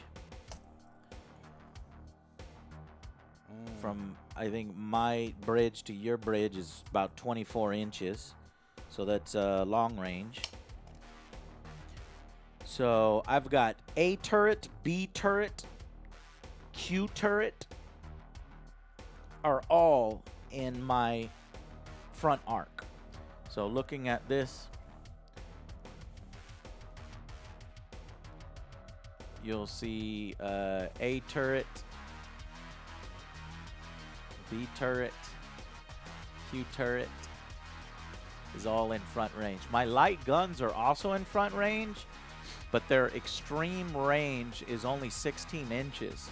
So he's out of range of my guns. So, okay. So AD, 2 + 2 + 2. So I guess the fucking guns go, and so it's 2 dice per gun. I got 3 guns that are firing. So 2, 4, 6. So I think 6.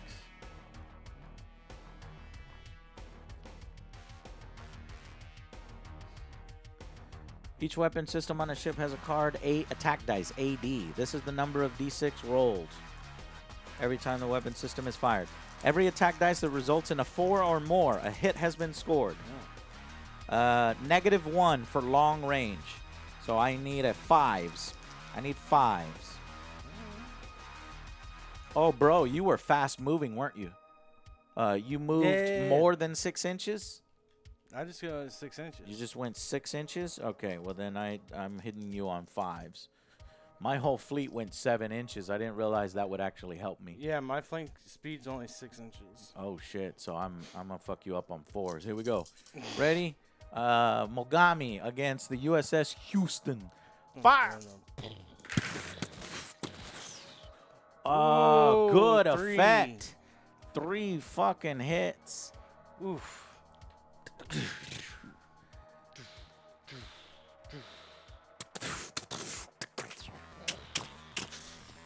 All right, what does that do? Damage. Once hits have been scored on a target, it is time to see what damage has been caused. Every weapon system has a damage dice score listed. This is the number of d6 rolled for every attack dice that successfully hit the target. The weapon system's armor-piercing score is then added to or subtracted from each damage dice rolled. The resulting number on each damage dice is then compared to the target's armor. So it's kind of complex. The DD, or damage dice, for each one of these guns was 1. So that means that I roll 1 dice for each hit because its DD is 1.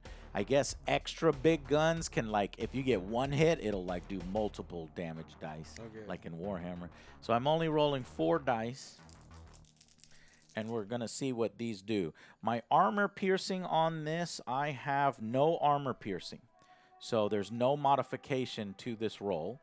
So what do I need to get?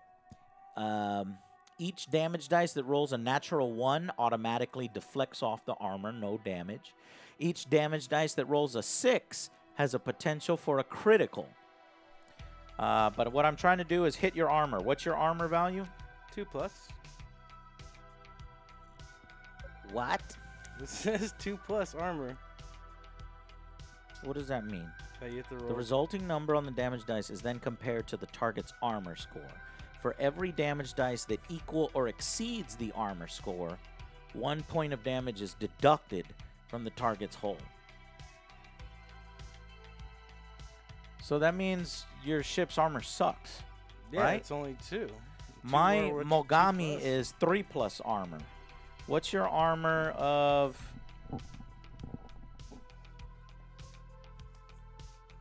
your destroyers? Mine is 1+. How can there be a 1+? Yeah, same, 1+. Okay, so they're just really, really easy to hit. So the higher the armor score, the better. So I have better armor than you because my Mogami has 3+ armor. But you have 2+ armor, and then I would add any armor piercing on that, but this has no armor piercing. So really, I just need 2s, and then what I really need is 6s. That's when the real fun begins. So let's see this camera here.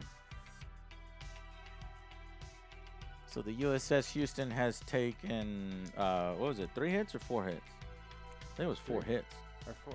Oh, yeah, it was 4. It was 4.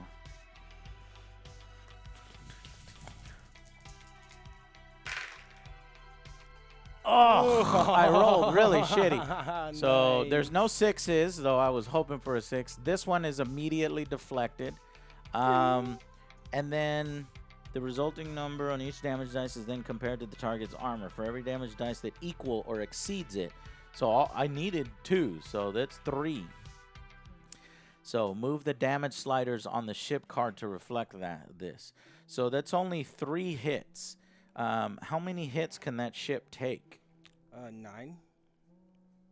That's the bottom value? Good question. I don't know. That's what I'm assuming. No. I think it's just the value at the top of the card. The one's it's 10 and 20. 10, 20. So I think you can take either 20 or 29 hits. Why is the card not clear? All right, let's look. Hull. The first figure shows how many points of damage a ship. What's your whole value? My whole value is 23-7. Aha. Okay, so it does have it printed. 23-7. So the first figure shows how many points of damage a ship's hull, frame, and superstructure can withstand before being destroyed. So the first number was what? The first number was 23. 23. So you just took 3, 3 points of damage. So you're down to 20. And I have some 20-sided dice. If you just want to use this 20-sided dice, just put, 20 on that card. Instead of the little tab thing. Yeah, I mean, unless you want to use the tab thing. I mean, whatever you think is easier. Yeah, that's fine. So, not too bad. There's not a lot of damage there. What we're really looking for is those crits. Yeah. That's how you're gonna fuck up a ship. So, but that was the first score. What's the second score? The second score is on. The second score is when she becomes crippled. So what was your second score? It was 7. So if you ever go down to 7 hit points, then you're crippled. All right, well, that was my firing. So I'm done firing. Guess we would, you know what, we're gonna need, instead of wake, let's use these tokens. So if you'll use green, and I'll use yellow. No, that's racist. That's how people are gonna accuse me of being racist. I'll use where's my red?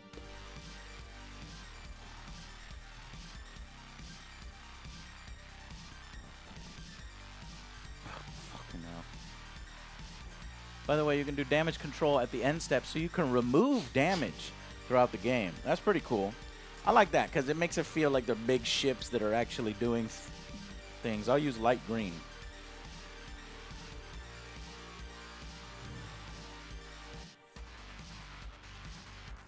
All right, so I fired with this ship, so I'm going to put a token next to it. Light green. This ship has fired. You're firing. So choose who you want to fire with and the target. I'm going to fire back. With the USS Houston back at the Mogami. Yeah. Mogami. Okay, well, first things first, figure out how many weapon systems can fire depending on, its arc. Yeah. So let us know. So wait, so the arc is forward and to the sides. Yeah. The white, what is the white little The white, pipe? it's not, there's not there. Red is what it has. Okay.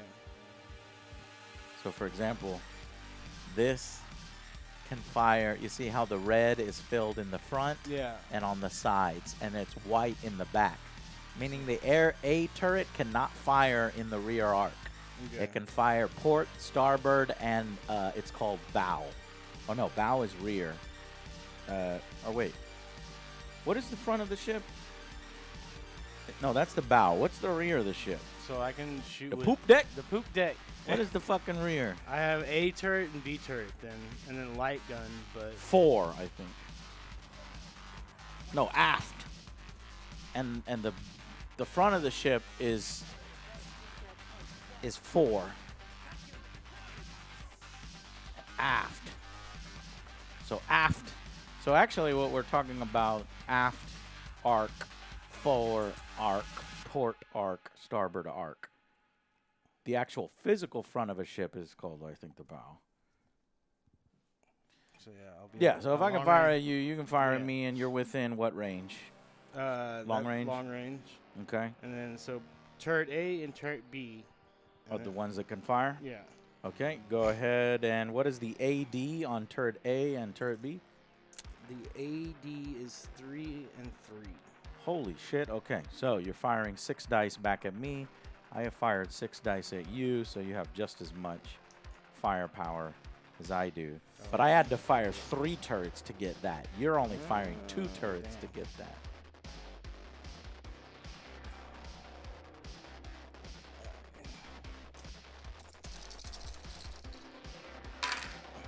No, I'm fucking rolled blue dice. So That's you 2 are Damn.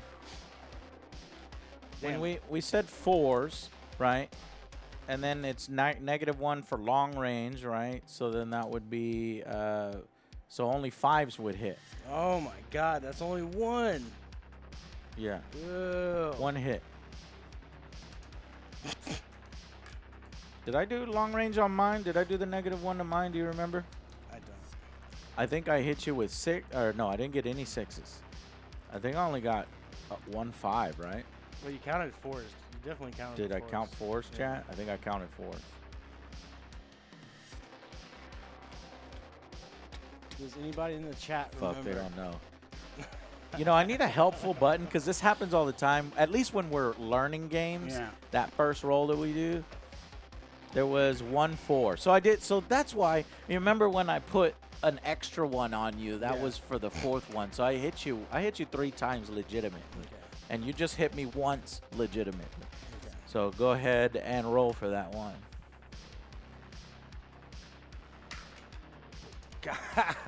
What'd you A roll? 1. A 1. Well, that bounces Oh, off of my no. armor pretty No. easily. Ding. Where is this? Oh, there it is.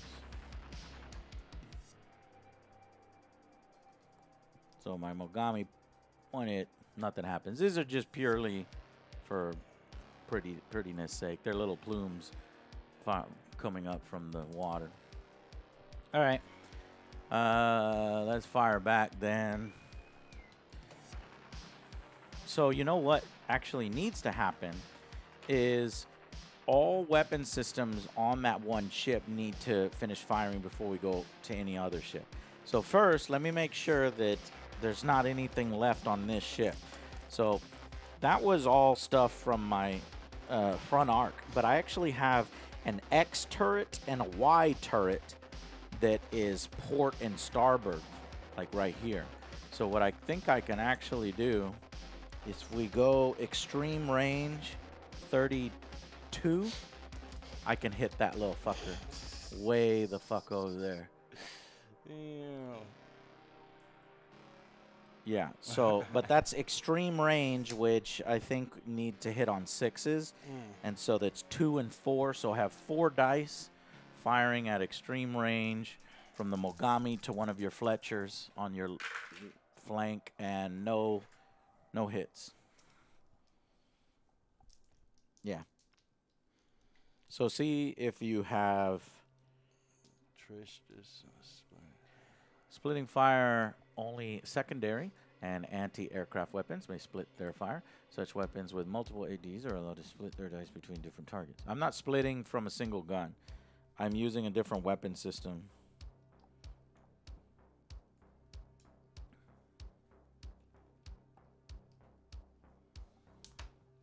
So the the A, B, and Q turrets fired at one ship, and the X turret fired at another ship. I don't think that's technically splitting fire. Warlord Games made this. Splitting fire. If a light gun or AA battery weapon system has more than one attack dice, then it may split its fire among multiple targets. I'm not. I'm just using one full weapon system against a different target, which is totally fine. All right, anyways, so yeah, I'm done. Let's see if yours can hit one of mine. What's your extreme range on your, do you have any side arc stuff? I have a light gun. Light gun? What's that range? Extreme. It is 15 inches. 15? Yeah, that's not going to hit anybody. Can I see that card? Yeah. So the Northampton cruiser is pretty straightforward. He has A, B, and then your Z can. That's the back. That's the rear, isn't it? No, that little small pizza pie is the rear. So you have a fuller than the rear. It's saying only your front arc is empty, meaning your starboard and your port are both filled. So your X turret can hit. So your X turret has port and it has starboard, but it doesn't have anything in the middle. So it can hit this bad boy way over here at 32 inches, or you can hit this one at 32 inches. This one is in its front arc, so you're not able to hit. But here, I think this one's furthest enough away where you can hit either of these two. So which one do you want? Let's go with the one in the middle. This one? Yeah. Okay, roll 3 dice, and you're looking for 6s because it's at extreme range. Here we go. Didn't get it. All right. So that's just making sure that we're doing all the guns for everyone. Now it's my turn again. Let's see. Mogami did it. Let's try the Agano next, my other big boy. My other big boy has a really shitty gun. It's armor piercing -2. Oh, I guess that's a good gun, right? Fast track, twin linked, weak. Extreme range is 23. Fuck.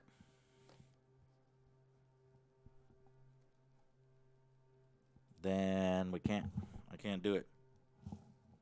Too far. Too far. What about extreme range over here? We can do, but I don't want to because 6s are hard to get. they're hard to get, and these have limited ammunition because these are torpedoes, I think. Devastating and slow loading.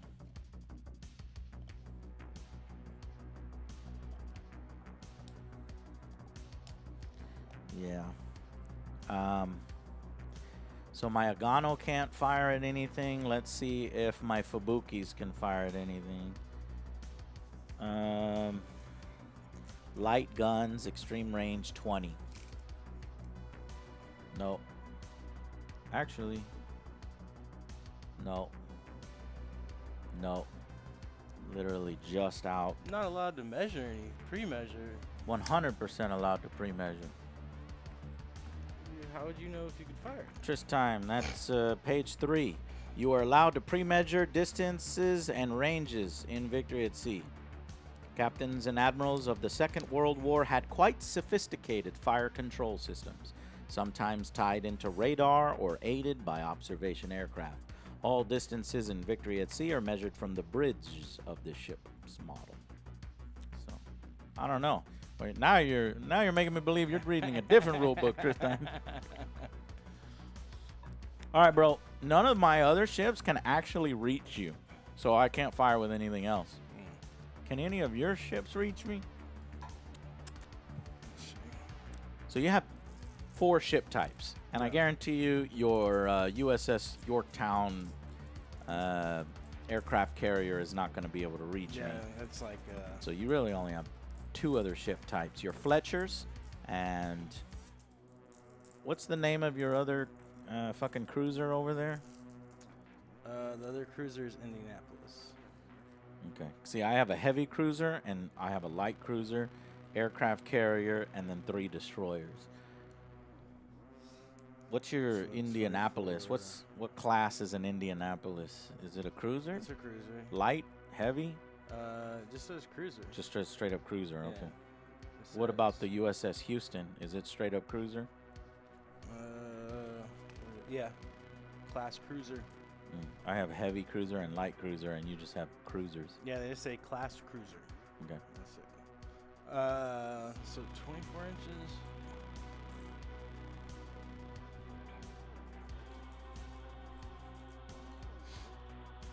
So I could. Yeah. Let's do that. Okay. This is long range. Long range? Yeah. Okay. I'll allow it. Technically, you're 3 millimeters off, but we don't do that shit here. Where is it? So you'll be able to reach Mayagano with the Indianapolis. And that's turret A and turret B. How many dice? 3 dice each. Oh So shit! 6. It's a full 6 shot. So the Americans are outranging the Japanese, at least with their cruisers. Oh, the 8-inch. Indianapolis to the Agano. Fire! I got 2. Hey, you got 1, That's 2. Look at that. That's it, 2 hits. All right, go ahead. Roll the 2 dice. It's just 2, right? Yeah, because now this is against my armor. So Armor, then you yeah. ask me what my armor of my Agano is. What's your armor? 2+. 2 plus. And do you have any armor piercing? Or at first you tell me your damage dice on that. It's the DD value. It should just be 1, right? Yeah. Okay. And then is there any AP? No. Okay. So yeah, you're just looking for 2s. 2s. Here we go. 2s. Nice. +1 to the damage dice because the range, if it's 20 inches over. +1 to the damage dice. Are you saying that shots hit harder when they go longer? That doesn't make sense. Let me look at that rule. All right, but it looks like we got 2 hits.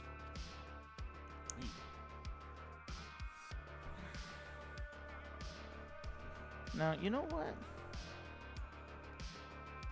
Is that how much damage you're doing? Or is that just 2 hits? You know what I mean? Yeah. Because I just did 1 for each of my dice that yeah, hit.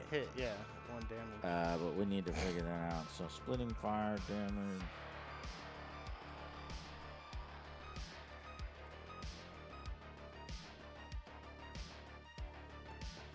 Yeah, for each damage dice that equal or exceeds the armor score, 1 point of damage is deducted from the whole. Okay. So I just need to remove 2 damage from my Agano. And my Agano has 17 hull. So I'm going to go 17 down to what? 15.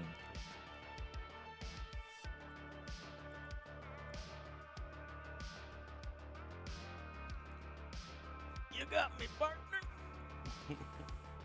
All right. Do you have any other weapons and maybe The rest of them are 13 maybe inches. the starboard arc over here? Nothing else can hit. Everything else is at like 13 inches. All right. Then that's the end of turn 1. So, oh, it's not the end of turn 1. The end of the ship's gunnery phase. Now our dogfights happen. This is what I'm Nice. most excited for. Yeah. Most excited for the dogfights. Let's do them. So, first dogfight. Let's see the Georgies versus the Wildcats. So I caught you there, right? Because your Wildcats bombers. are technically bombers.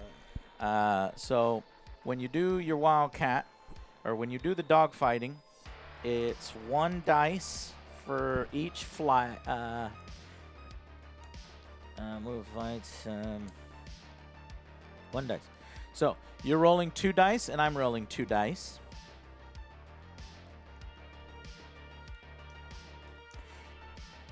And since it's just straight up one-on-one, because we're saying they're 2 separate one-on-ones, it's like this one is here and this one is here. There's not a supporting flight. If it was 2-on-1, I'd get a +1 to the die roll already. But it's one-on-one is how I'm going to take the engagement. So it's just straight up my dice versus your dice, but then you add the dogfight score of the particular fighter.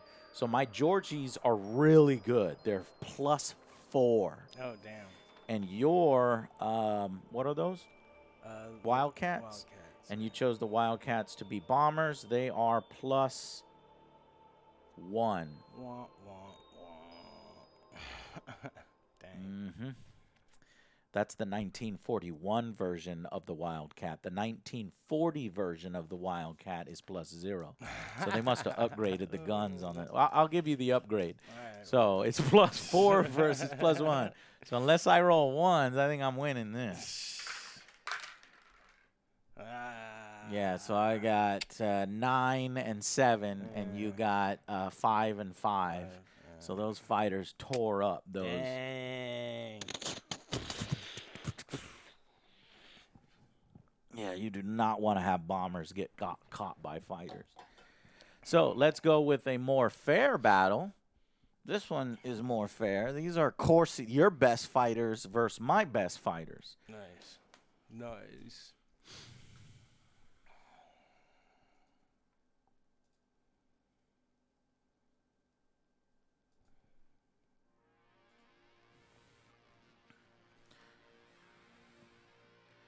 Oh, wait. So damage dice? Dogfighting. This is a dogfight specific thing. The winner of the roll will automatically destroy the enemy flight. If the dogfight rolls, so that's what it is. So we did it right. All right, and then you've got your Corsairs, which were a +4 to my Zeros, which were a +3. So you have the advantage here. I'm rolling 2? 2 dice, and I rolled 2 dice. You're getting +4, and I'm getting +3. Nice. Oh, my God. Oh, no. What? Oh, my God. These Zeros are coming from the clouds. Boo.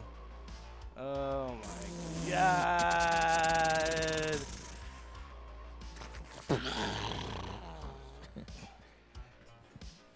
Oof, indeed. Oof, indeed.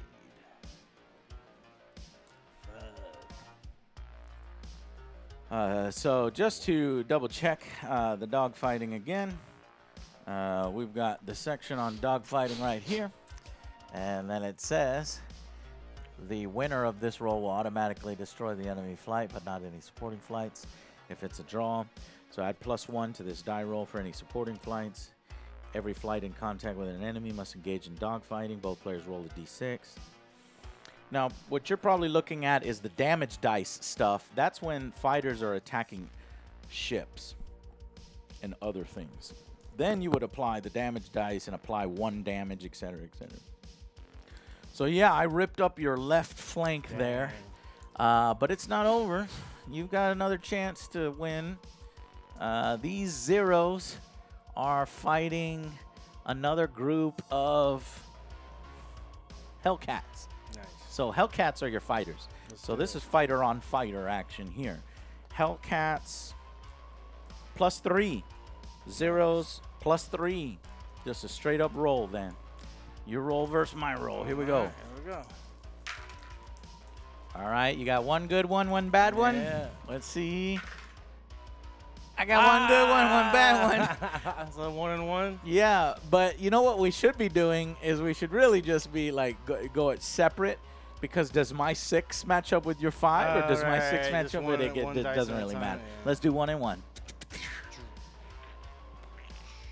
That's my first flight that I lost. First man. All right, well, that's it for that one. Let's move on to this other one here. We've got some more Hellcats. Ooh, versus my Georgies. So the Japanese fighters are so much better than American fighters, except for your Corsairs. Yeah. And your Corsairs are hiding way back there. So you're +3 and I'm +4. Oh, you can still do it. +3, +4, not that bad. So we're doing two dice each? Yeah, you have 3 and I have 4. Fuck! I rolled we rolled the same thing! But I had the 4. Yeah, but then it's like doing ones matchup, but I guess it doesn't really matter because if I rolled a 3 and you rolled a 3, then it would go to my Georgies, which are a +4 to your +3. So, wow. You just got wiped. So. Oh, man. These Japanese are really good in the air. Shit. I'm just showing you he kept some of his fight. He's got tons of bombers, just so many bombers that I'm not going to be able to intercept a lot of the bombers before the bombers actually get to do their runs. So these Wildcats are bombers and they're free. These guys are bombers and they're free. And here are his other ace pilots so they can try to get some revenge. Bombers are free. Had them more in the middle. So even though I was winning in the air, I feel like I've fucking lost. Because like look at all these bomber flights that are about to smash into my thing. I guess I should have took more fighters. That way I could have shielded more of your guys. But so a lot of your bombers are getting through. All I basically did, all your fighters did was what they were supposed to do. Tie up my fighters, right? Yeah. So I played right into your hands, even though you died. Yeah, I did take a lot of losses. It's important for the fighters to just, attract attention like that so the bombers can do the real work. So we'll see if that ultimately works out in your favor. But that is the end of the gunnery phase. So now we move to the end phase. Once all players have moved and attacked with all their ships and fighters, the end phase completes the turn. This phase is used to complete any actions needed for special rules, as well as providing a vital chance for players to repair any damage their ships sustained from criticals. Damage control. Warships train and maintain special groups of crew known as damage control. Their job is to recess. During the end phase, each ship can use their damage control to attempt to repair damage sustained in a single critical area. The player who won the initiative attempts this for all their ships first, followed by the other player's ships. Each ship may only attempt one damage control repair a turn. Pick a critical area, engine, weapons, or crew, roll a d6. For every point that is above 4 of the critical score, that area is reduced by 1 to a minimum of 0. For example, if a result of 6 reduces the critical score by 2, the ship no longer suffers the penalty associated with any critical score. So it's only for criticals. You can't actually repair just blown off sections of the hull because it's not like the sailors jump into the sea, pick up pieces of the bulkhead and weld it back on. Yeah.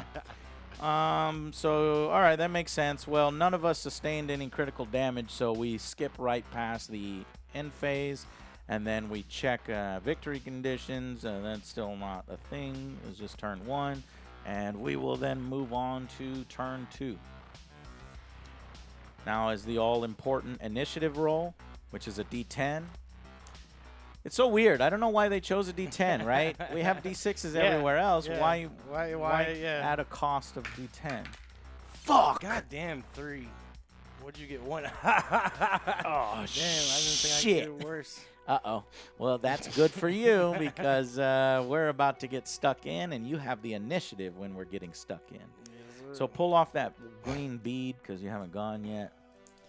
And so you have the initiative, which means it's the movement phase first, and then I'm forced to move first. So let's see. Now is when you really need to be looking at the arcs of your ships, Patrick, to try to line up, torpedoes and line up uh, batteries and guns and shit. I'm still confused about the firing arcs. Okay, all you need to do is look on page 7. 7, all right. So here's a firing arc example for you. So this circle is this. That circle pertains to that circle there. Yeah. And it's laying on its side. So you see how, it's filled. Mm-hmm. Some circles are completely filled. That means it's a 360-degree arc. It could fire anywhere. Even though it's pointing a certain way? Even though that's just saying that's the front of the ship. Okay. So that's why I'm putting it on its side. Because normally that would be the front of the ship like that. Okay. But then it's saying this is its front is on its side. Yeah. And so here is your port. Here is your starboard. Here is the aft. And here is the fore. I got it now. Yeah. All right. I was thinking that arrow was like the way it shoots. Yeah. But that's the front of the ship. And then whatever is colored in is the range. Yeah. So, all right. Yeah, I got it. Okay, so let me go. I'm gonna move my Fletcher. Or I'm sorry, I'm not American. I'm gonna move my Fubuki. Let's move the Fubuki 2 inches. And then turn. I'm going to turn once. And then I have to move another 2 inches before turning again. So that's 4. And I'm going to go again, 6. And I'm going to go 7. You know what's...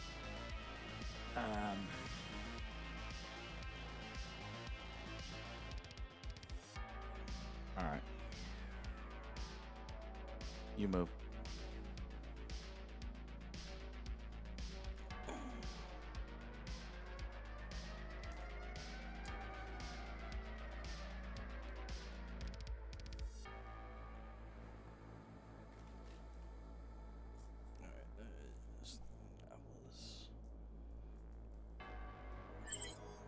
Excuse me, bitch. A la presto. Hey, what's up? I hope you're having a good one. I was wondering any possibility for y'all to play something like the Alien RPG again. I would ask Alex. Next time Alex is on, ask him. Alex does it. Sometimes he does his own streams on Tuesdays and Thursdays with Joe, and they love answering all questions in chat because Alex would need to be the one to run it. I'm too busy to create a campaign for us. But I really, really want to. There was one guy that was willing to run a D&D campaign. His name is Chris from Everything Epic. We just haven't had time to start it. And in the rule set for Alien RPG, there are some cinematic campaigns that are already written for you. That's the first one that we played. It was super fun. So the answer to your question is actually yes, in 2023. But we don't have time for it this year, but I've actually allotted some time for some RPGs next year, like D&D or Alien. Nice. Alrighty, so you did that one. Now I gotta move. Ooh, that's getting close. You're gonna be able to open up on each other. These two ships. Buddy. That's the point. All right, let's go 2 inches with this Fubuki. Another 2 inches. And let me get another 2 inches. And fuck it. I'll just get the other inch there.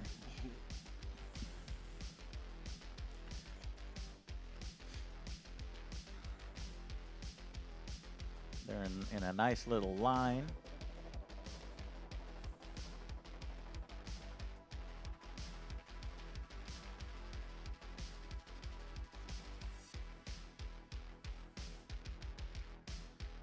That is a big ass dice. That's our turn counter.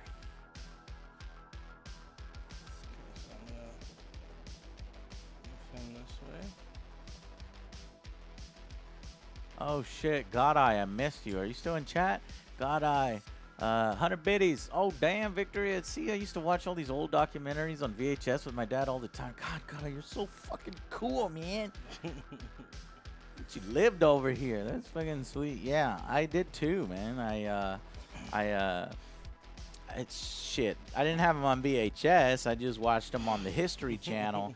You know, the Battle of Midway and all the fucking, you know, and the Yamato, what happened to it, and all sorts of stuff. Who else did I miss? I missed Incubus. Sorry for that. And I also missed Polarizer, who did an hour ago. Fuck. I tried to call him out. Did you call him out? At least you said hello to him, maybe? I've been trying to call That's my everybody. Yeah. I think I missed some of them. Is Polarizer still here? We probably missed some. You know, when we learn games, it's tough. Yeah, because you're trying to. But we'll try to do a better job of that. Yeah. Let's move. Let's move my aircraft carrier. Wow, I'm surprised at how fast this aircraft carrier can move. Thanks for hanging out with us, man. God-Eye is a girl. Oh, well, 2, 4. Anybody can be a man. Yeah, Anybody you're right. can- That's everybody's what a I dude. say. Yeah, I call people man all the Man, time. You're a dude, I'm a dude. You're a dude. I'm a dude. We're all dudes. All right, go.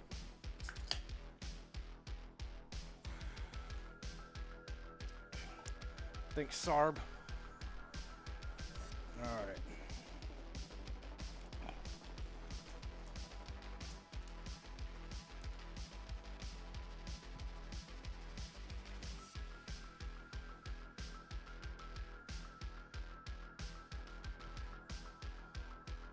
Five and 4, I think, was 7 inches. Yeah, 7 inches.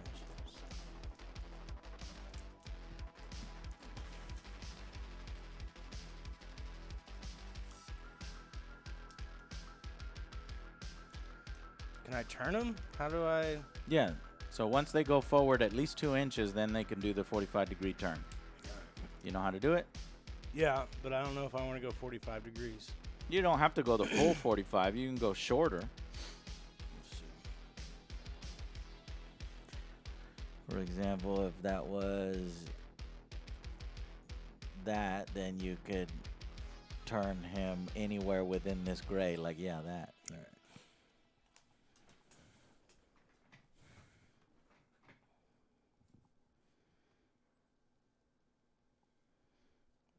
Okay.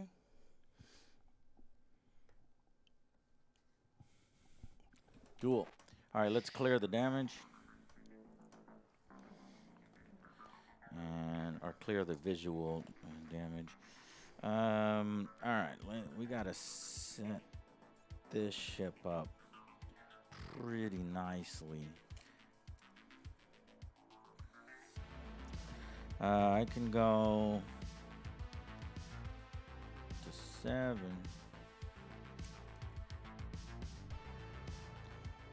I'm going to go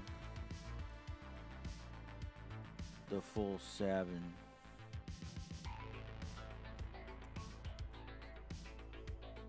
Or about as full as I can go. Setting up my Agano for a nice little broadside. You go. All right.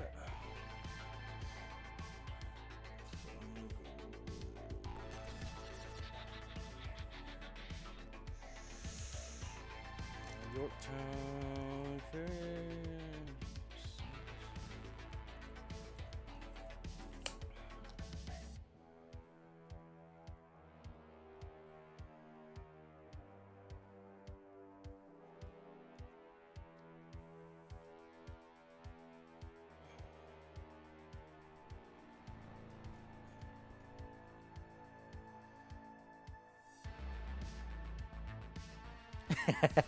It's so funny. Our carriers should be staying behind, but because of our mission, we have to like hurry up to the Yeah, other side. because we're trying to get to the Yeah. other thing. All right, yeah, that's me. Do a fucking if only carriers had know. massive old warship broadsides. Yeah. Would just go Fucking, like in Star Wars when those two ships came alongside it's like each other. some Viking shit. Yeah. Well, Vikings didn't have any cannons. Yeah, no, Vikings but they would be had like the they would little jump- ram. Oh, they did have ramming. Yeah, little rammer. Let's see. Let's take another Fubuki. And we'll go 7 forward with this Fubuki. And then we'll turn it 45 degree. Your turn.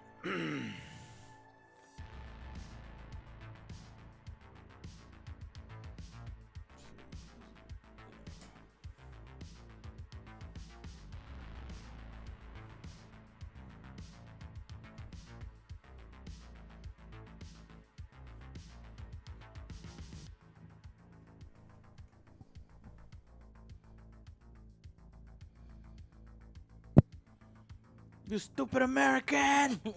Get out of here! You're arrogant!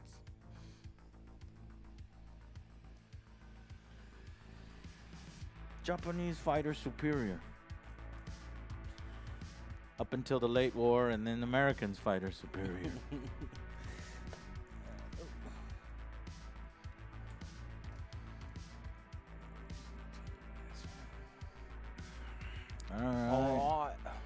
All right, my big boy, the Mogami. He's going to need. Our big boys are running straight at each other here. New York cruiser and my cruiser. You get some action going, man. Let's see. I want to try to get you into my arc. I think the Japanese captains are doing a better job of piloting their ship than Patrick here because I'm setting up. First, I have to go 2 inches before I turn. Now I'm going to turn to try to set up some arc fire here. See, the problem is like I'm And so then like another I'm 2 like inches. I love the tank. Like I love this fucking Right. Going straight clash, at it. clash. You have to remember, if you've watched any movies of ships, you know, the English tactics would be literally, they would just drive in a line, and then when they get close to the enemy, they all make a turn and kind of circle around them. So they're constantly firing broadside at your enemies. So now I'm going to get a nice fucking broadside shot on you, or you're only putting your 4 guns into me. And I think my broadside is where my torpedoes are located. So, But with that guy, it's only I just have like it can fire everywhere. Okay. Your guys don't have torpedoes on this? No. All right, I do. I'm setting up torpedoes. Japanese superior engineering. Yeah, I don't All know. right, I don't have that you got option. 1 ship left. You don't even have that option. Yeah. You might have that option on the Indianapolis. This guy. That guy had. like, Your Fletchers these- have torpedoes. Yeah. So I should have flanked these out. Yeah, a little bit more. these should have. Yeah. I didn't really look at that. You're right. Like that, you know, like I did here. That's really bad for the Fletchers. The Fubukis are going to get the upper hand here.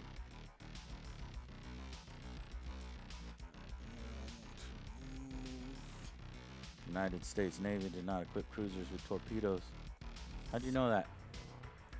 At least not back then. The Japanese Navy did. Oh boy, are they smart for it. They were expecting hardcore battle with their ships.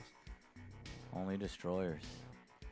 Look at this. We're actually fucking learning history, Patrick, as we play a game. Patrick, did the U.S. Navy equip their cruisers with torpedoes in World War II?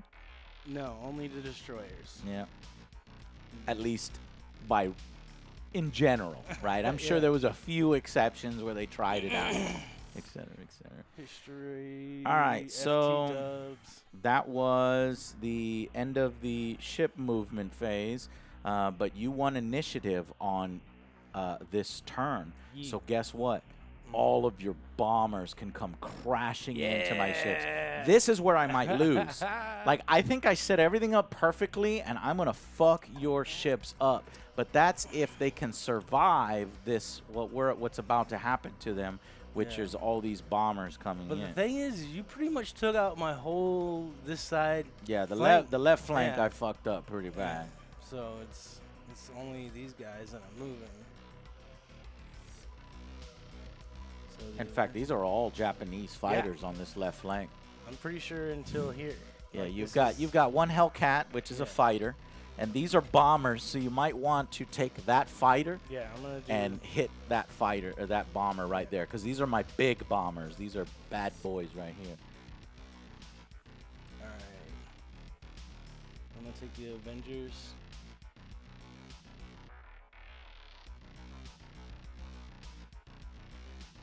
And then the Wildcat was.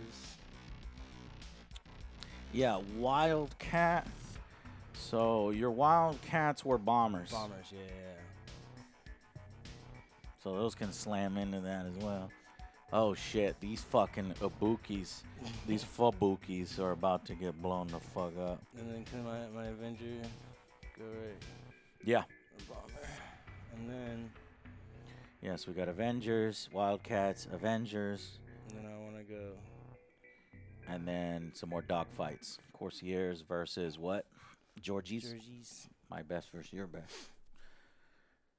This is badass. I like the visuals. Like Yeah, it really looks does really feel cool. like a naval Yeah, World War yeah. II battle. It looks cool. All right. So that was movement. Now I get to move all my fighters. All right. Let's see. You move your fighters, and then I move all mine.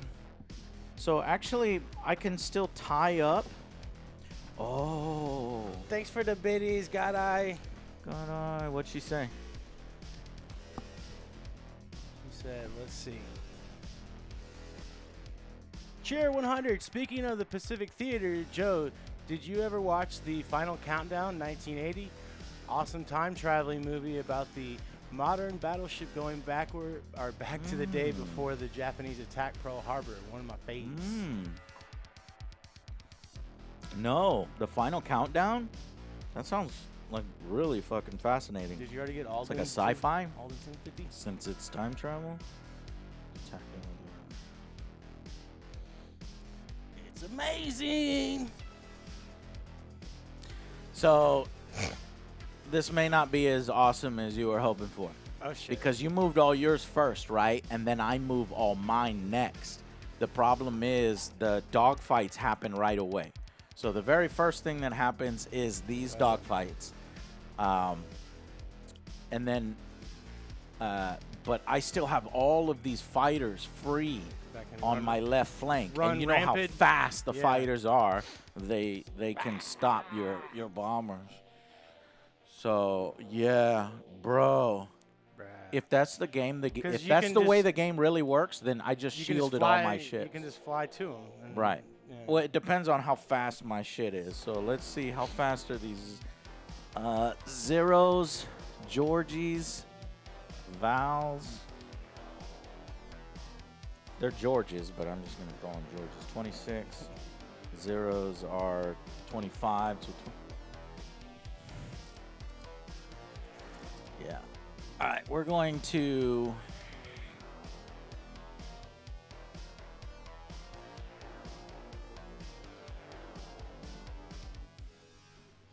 quite a decision here. These are Vals, so and these are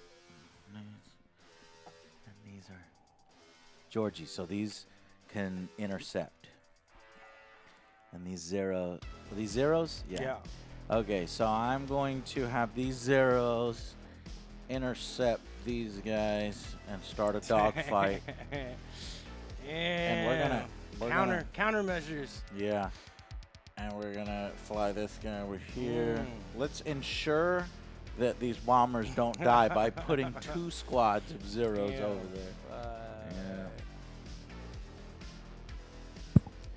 there. The rest of these are all bombers, bruh. Or these are, hold on, these go 26. So I could take these Georgies and tie up your Avengers before they get to my Agano. And those are fouls.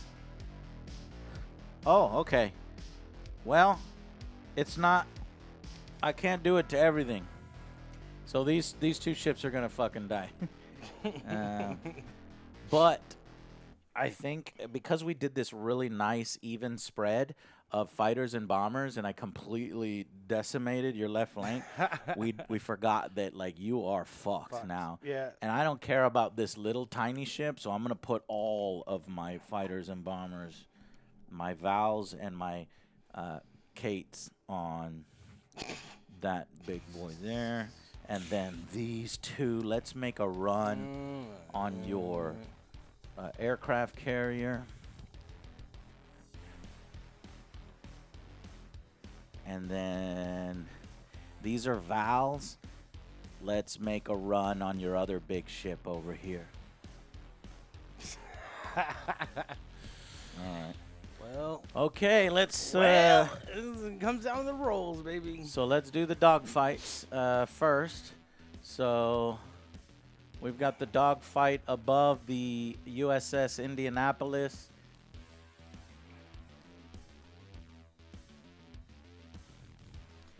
Which is what is that? What class is the It's a cruiser. Cruiser. So, all right, what we got here is this one-on-one right here. So, your Corsair versus my Georgie. So that's 4-on-4. These are our best planes versus our best plays. So it's just a straight up roll. Just roll one dice. Oh, one dice. Right. Because we have to do these individually. Fuck. Damn it. You got me. Fucking Americans. All right, here I stacked up 2v1. So I'll use my Georgies, which is a +4 versus your +4, but the zeros are coming in for support. So they're going to get a +1 to this roll. So I have a +1 to your +0. We'll just even it all out. Oh, shit. Let's see it. Whoops. Oh. Oh, my God. It's a fucking 6. It was a 6 on the ground, which means I have to roll 2 6s. 5. Oh. 5 That's a plus 6. 1. That's a goddamn 6. They're locked in dogfight combat. I fucking did it. So no losses. And they just continue to fucking hang a right. All right, pull your die. Okay. And so that was that. I was unable to stop all of these, so that's going to be really bad. Over here on my big boy, or my little boy ship, I stopped these two guys. So your Avengers, they dogfight, but they dogfight poorly. Avengers have a -3 to the dogfight, while my Georgies have a +4. It's fucking over. Let me just roll 2 dice. Okay. Yeah, you're not stopped. Yeah, +4s to mine, -3s to yours. They're both destroyed before they can fire at them. All right. And we've got one more dogfight going on right above my Japanese carrier. So this one is one that I really didn't want to lose because I don't want to lose my bomb. Actually, do you remember when you moved that into this? That would have been a dogfight. Yeah, that would have been a dogfight, which means that I can own when I come over here. I think what that means is it's just a +1 and a +1, and I'm. Am I right? Yeah. Just fighting. And then you're so really it's a dogfight versus the bombers with +1s from this to the bombers. So let's see how bad these bombers are in dogfights. So the Nell is what it's called, is -3 to dogfight. So +1 for these zeros, +1 for these zeros, -1. And yours are what? Hellcat? Yes. Hellcat is a +3. So my -1 to your +3. Single dice, single dice. Damn. Oh, oh, shit. but I'm a -1 and you're a +3. Shit. Yeah. So you fucking got my bombers. Woo. Damn it. That's a big boy right there. My legit bombers you got. Yeah. Now, it's weird because it's like, I don't know.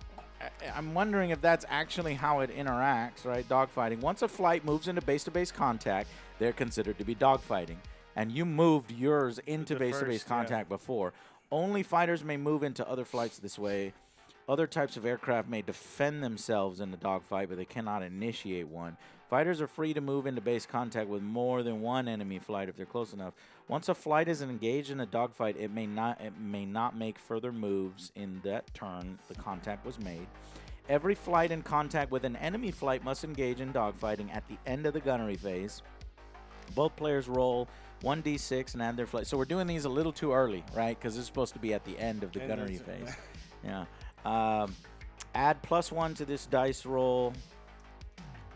Oh, shit. If this is done at the end, then I am not able to intercept your bombers, right?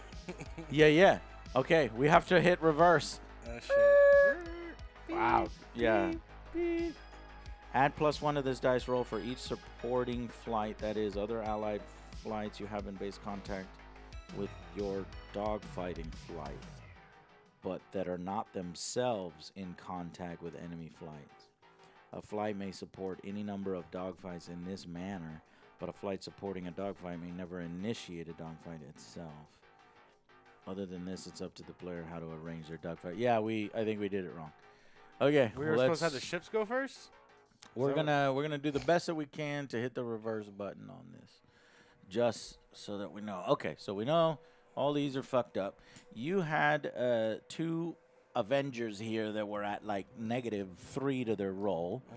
And if no, so we did it right, that they're caught in a dogfight, so they don't actually get to fire at the ship, but it will happen at the end of the gunnery phase. Okay. So that was correct, and then that was correct, but that doesn't happen until the end of the gunnery phase. And then this dogfighting was correct because it's just fighters on fighters. It's not going to affect ships. So yeah, we're fine. Okay. All right, but we begin the gunnery phase, and since you won initiative, you go first. And what's this dice here? Oh, That's that the has damage. 20 health left. Yeah.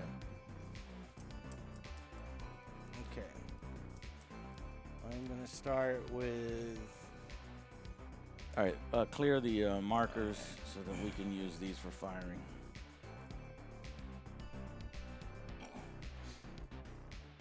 Okay. So 743.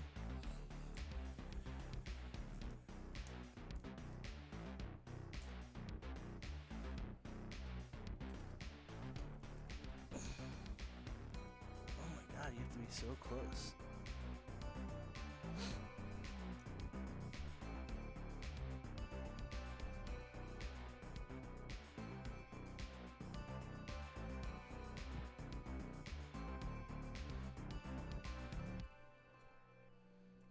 What did you measure? I was trying to see if my torpedoes could hit you. They're only 7. Damn. Yeah. Inches, so we're way off there. Yeah. Are you sure that is that your point blank torpedoes? Short, long, extreme? Your extreme range on torpedoes? Oh, I can go 10 inches, I guess. But That's extreme range? yeah. What's for extreme range? It's God, because I'm a good friend. Watch the trailer when you finish this game. I know you'll love it. I didn't hear that notification. Weird. Yeah, I didn't hear anything. So extreme range. Yeah, you got me. So you can fire torpedoes extreme range. It's an AD of 5. Though. Holy shit. Yeah. That's 5 dice.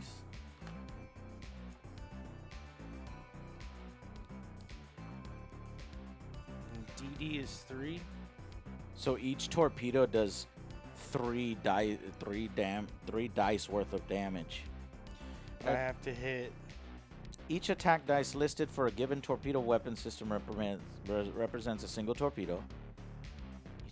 The player thus has the option to fire some or all of the torpedoes at a designated target from that torpedo system. By firing only part of the torpedo weapon system's total attack dice, the player is choosing to hold the remainder in reserve for a later attack. If the torpedo system has the slow loading trait, which I think it does, right? You have slow loading on Fletcher? The traits? No, it's devastating in one shot. Oh.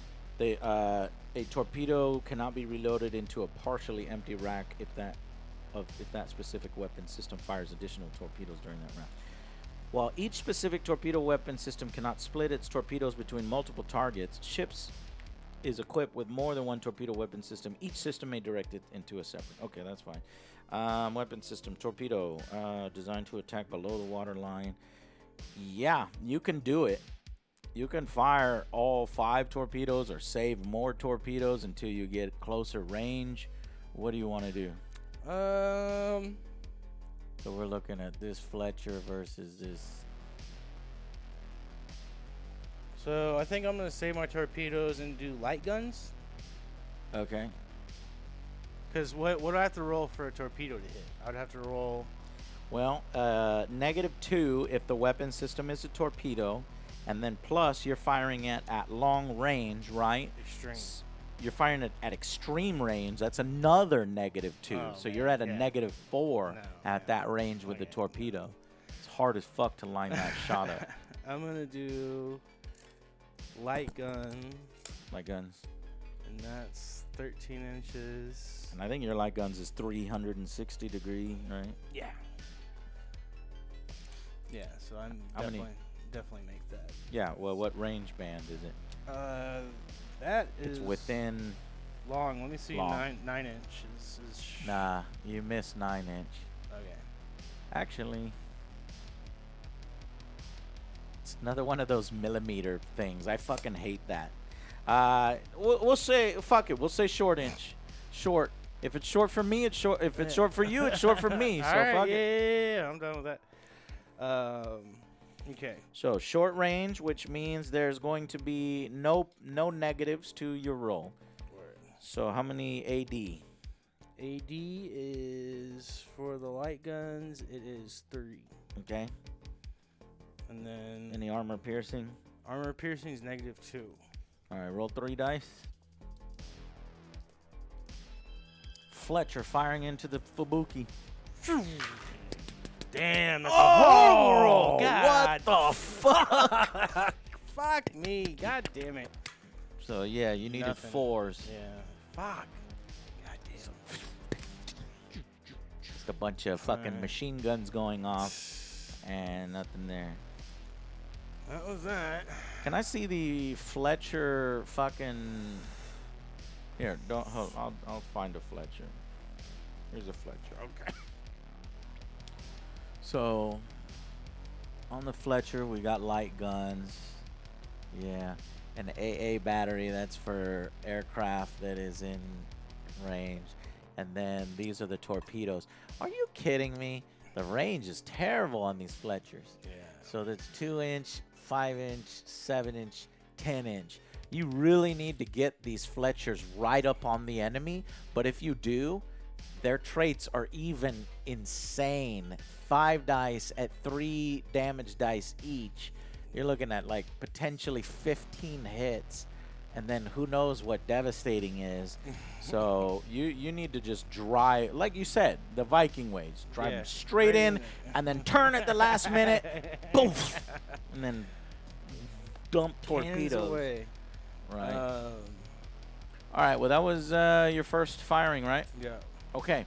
Well, I think you've made a mistake because what'd you do? You fired with some light machine guns from one of your smallest ships, right? Yeah, And but I figured they're gonna go out anyways. So what I think you would have rather have done is made sure that you fire from a ship that you think is going to take a ton of fucking damage, right? Like probably that one. Yeah. You would have got your fire out first.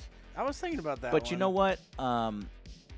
The fighters don't actually go until the end. So you're I fine had there. time. Yeah. But what you don't have time for is my big boy is firing at your big boy first. Right, yeah. And then I'm hoping that I can fuck it up pretty bad before it can do anything. So my Mogami class, I can get in A turret, B turret, Q turret, X turret, Y turret. Oh my god.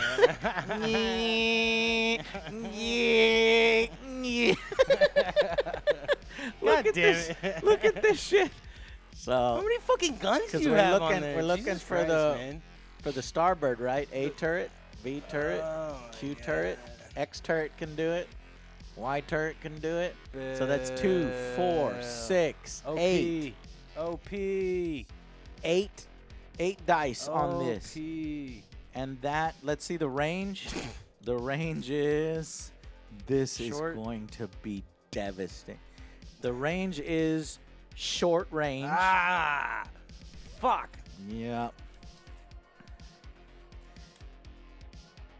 And I'm dropping Type 93 torpedoes as well. What? And I'm firing all my light guns. You have torpedoes in those motherfuckers too? Yeah, the Japanese are fucking crazy, dude. How the Damn, fuck did the dog. Americans win?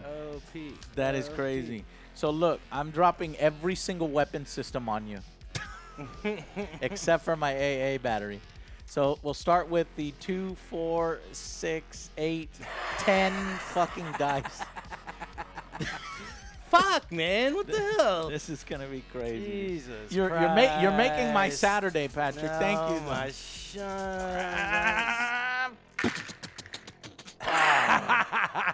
Oh, you lucked out. Oh, shit. What? Yes. What Look, a fucking shitty ones. Look at all those roll. ones, baby.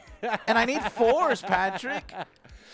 I can't believe you got away with that. Ooh, by the chin hair of my chin.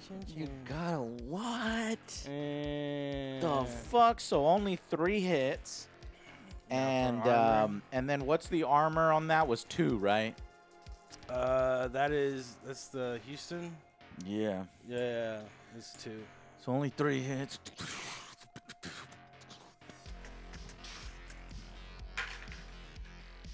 I got all 3 of them. Take 3 more damage off it.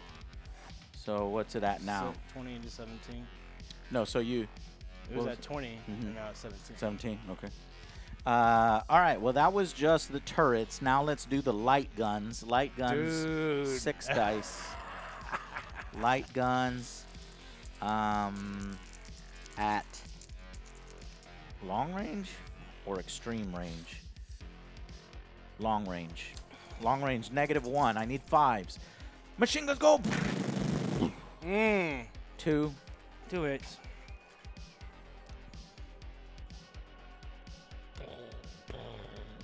All right. And then let's see if these 2 hits hurt.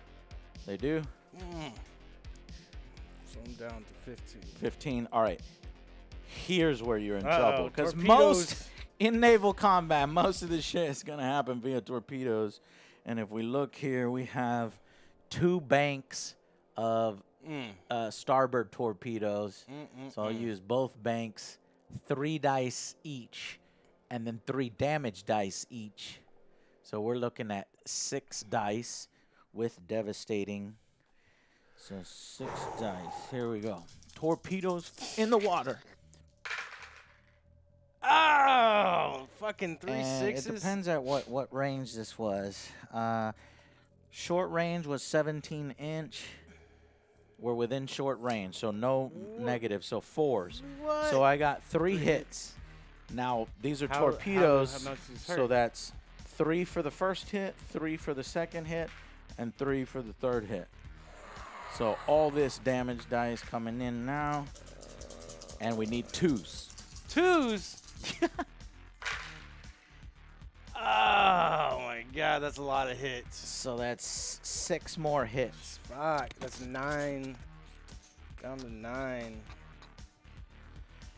Now, what the fuck is devastating? Devastating. The weapon is exceptionally powerful, capable of blasting small targets apart and causing serious problems for even the large vessels. Wait, not a single crit? Wait a minute. I might have gotten a no. Isn't crits only on the damage dice? Anyways, a devastating weapon. Instead of causing 1 point of damage with each successful damage dice roll, a devastating weapon will cause an amount of damage equal to what each damage dice actually rolls. Oh my god. So what the roll is? Yeah. What? In addition, a critical hit is scored for every damage dice that rolls a 5 or a 6. So yeah, those Fletchers can blow up a single fucking ship in one go. Oh and, my and god. we don't actually know what I roll. Here, I'll take my dice back. How many hits did I do to you on that 6? Yeah. So like these were my actual dice faces. Yeah. So you're looking at well, I guess they don't count the 2s, so it's like 10, 18, 20, 26. So I literally just blew it up. So all the torpedoes just went. And Damn, son. that's fuck. Fucking black smoke. Nice. Black smoke. Or we'll do the big boy black. Damn, 2 of them. Damn, Doug. Oh, that big one. Damn. That bitch on fire. Whew.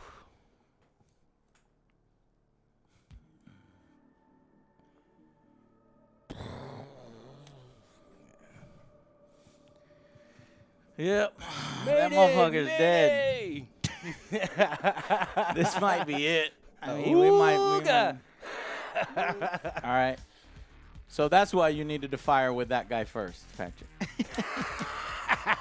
But we had no idea how deadly this shit was. I thought I was gonna have another go at it. Yeah. Thought I was like Yeah. systematically like just going like. I guess that's the wrong way, right? If to these left, fucking but- ships get anywhere near each other, it's fucking over. Which means you have to have a ship that's over here that's within range, right? So this ship right here, Yeah. so the Houston has been sunk. Houston is gone. Rip. F in the chat.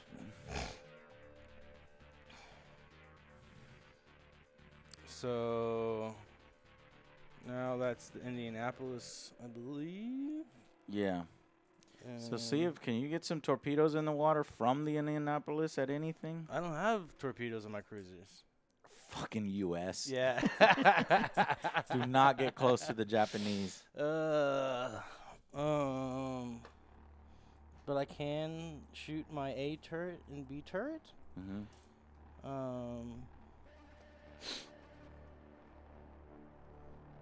Let's see.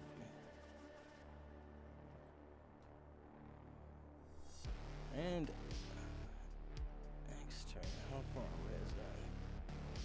The damage control teams are all dead.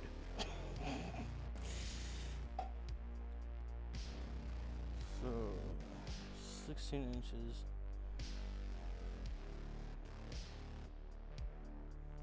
16 inches.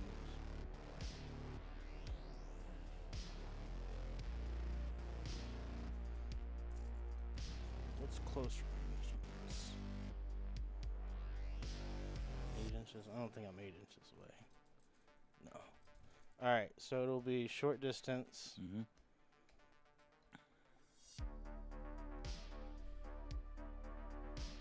And can I get that with X turret, or is that not angled enough? Yeah, you can get it with X turret. X turret. All right, so I want to shoot all 3 turrets at the cruiser. Yeah, because we'll say that this is the front arc, and then this is the X-turret arc, right? So Yeah. it can't do this, but it can do this, which is going to clip the front. Yeah. All right, so A turret, B turret, next turret. Nice. How How many dice? Aren't Three, each three, American turret 3? So each Japanese turret is 2. Yeah. But they make up for it with their torpedoes if they can get close. Right. So it sounds like Americans want to stand off and fire at range, and the Japanese need to get up close and drop torpedoes. All right. So 9 dice. Yeah.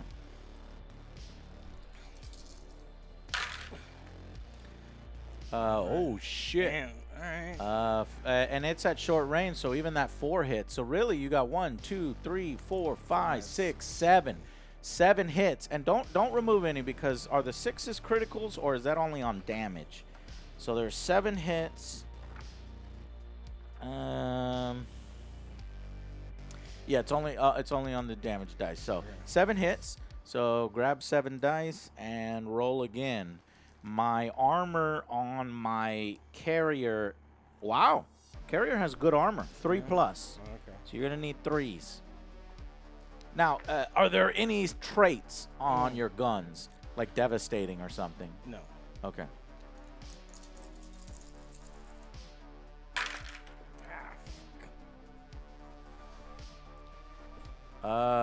Ooh. God damn. Ooh. Not Fuck, a good man. roll. Oh. You missed with quite a few of them. You got 3 of them. 3 hits. And none of them criticals. Wow, I'm surprised this one's not doing any criticals. So the carrier has 64 hull. God damn, dude. So now the carrier is down to 61 hull. I'm just going to put 3 damage on it. So yeah, you're going to have to fucking drop torpedoes on that. Yeah. God damn, dude. So your Fletcher's basically. That thing's a fucking beast, bro. Well, so is yours probably. Well, what's your hull on your Yorktown class? Yorktown carrier. Yorktown, it is 51. 51? 17. Okay, mine's a Still little beastly. beefier. Yeah. Okay, but no, did you have other guns on that? You did. You do have other guns. I have a light gun. Yeah, what are you going to put the light guns into?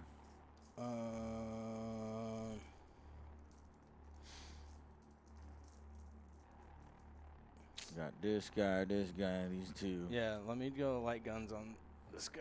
On which one? This one right here. My big one? Yeah.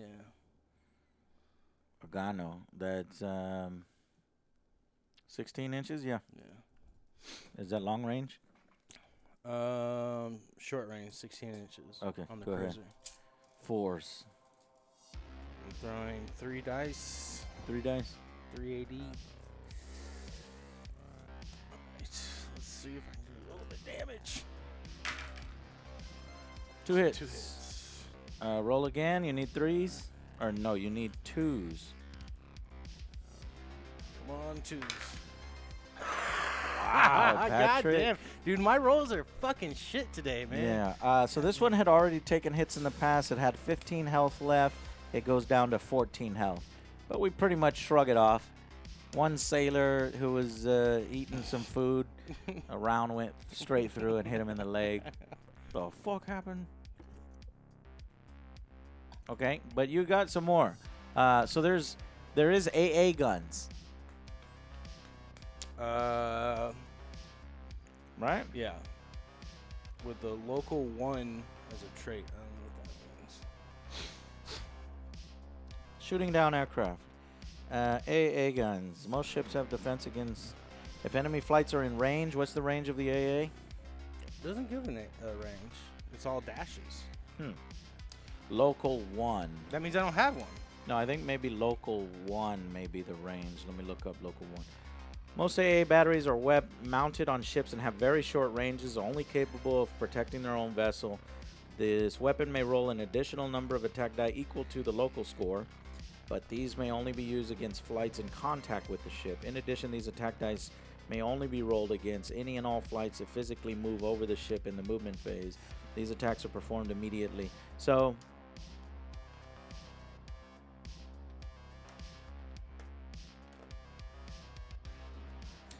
flights in contact with the ship. So those ones that are making an attack run on you, you can do. And it's local 1. So add the AA battery score with what? Oh, it's just 1. There's no score, Yeah, that's the number of dice that you're rolling. Local 1, just Yeah. 1. So 1 dice. See if you can knock out one of the fighters. Ooh. Yeah, you got him. So this fighter, this Val bomber. This was a bomber that was about to hit you. So you took out one of the bombers. What else is on there? I have. Well, I already did. Wait. You're doing this shit. Yeah. So you fired the main batteries into the carrier. Then you fired Light the gun. light guns into. AA, that's it. And then AA. Okay. So that's all for All right. Oh, and I already fired with that one. So let's try to sink your other big boy with my light cruiser.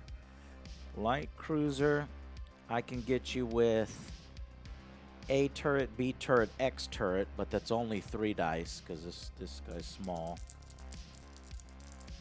Yeah, that's it. 3 dice. 1 hit. Yeah, 1 damage. What a piece of shit gun. Okay, does that guy even have any damage on him? No. All right, just put a 1 on the D20 on him.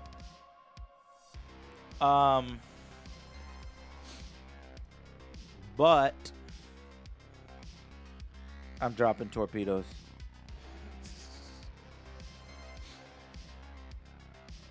Torpedoes are the only thing that kill things in this game, basically, yeah, it dude, seems like. Torpedoes are fucking, like, especially if the 16 damage inches. is what the dice equal out to. Yeah. That's nuts, man. So that's short range. And look at the torpedoes on this one.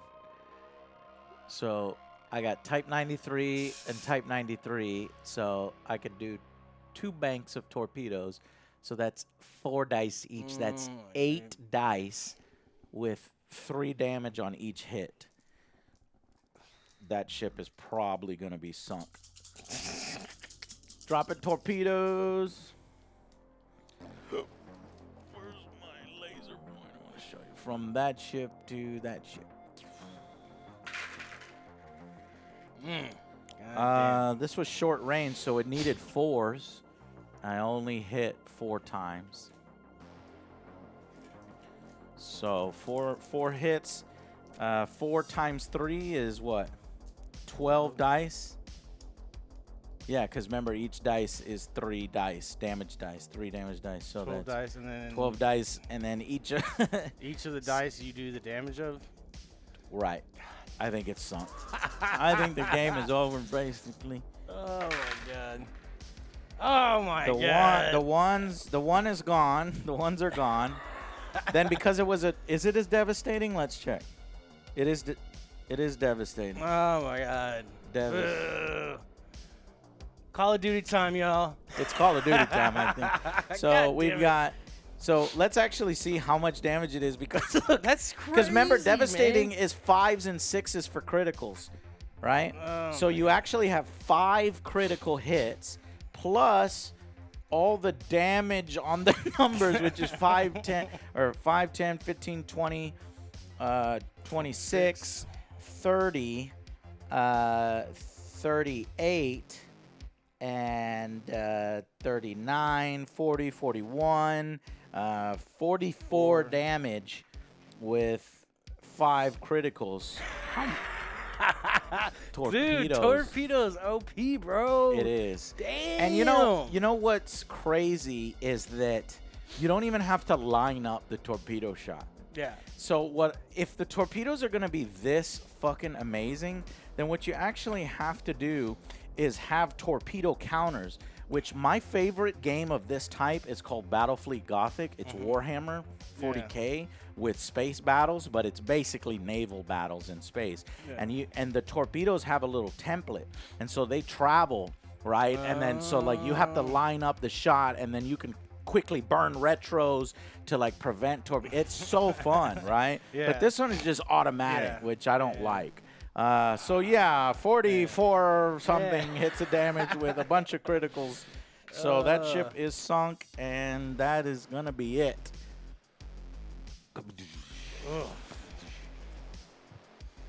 And we're calling it there. Yeah, we are at gonna turn 2 because that's a long ass turns though, man. There's How well long because we we been have a playing? ton of fighters and a ton and a good amount of We've shit. been going for like 3 hours. Yeah. Yeah, learning the game. So yeah. Yeah.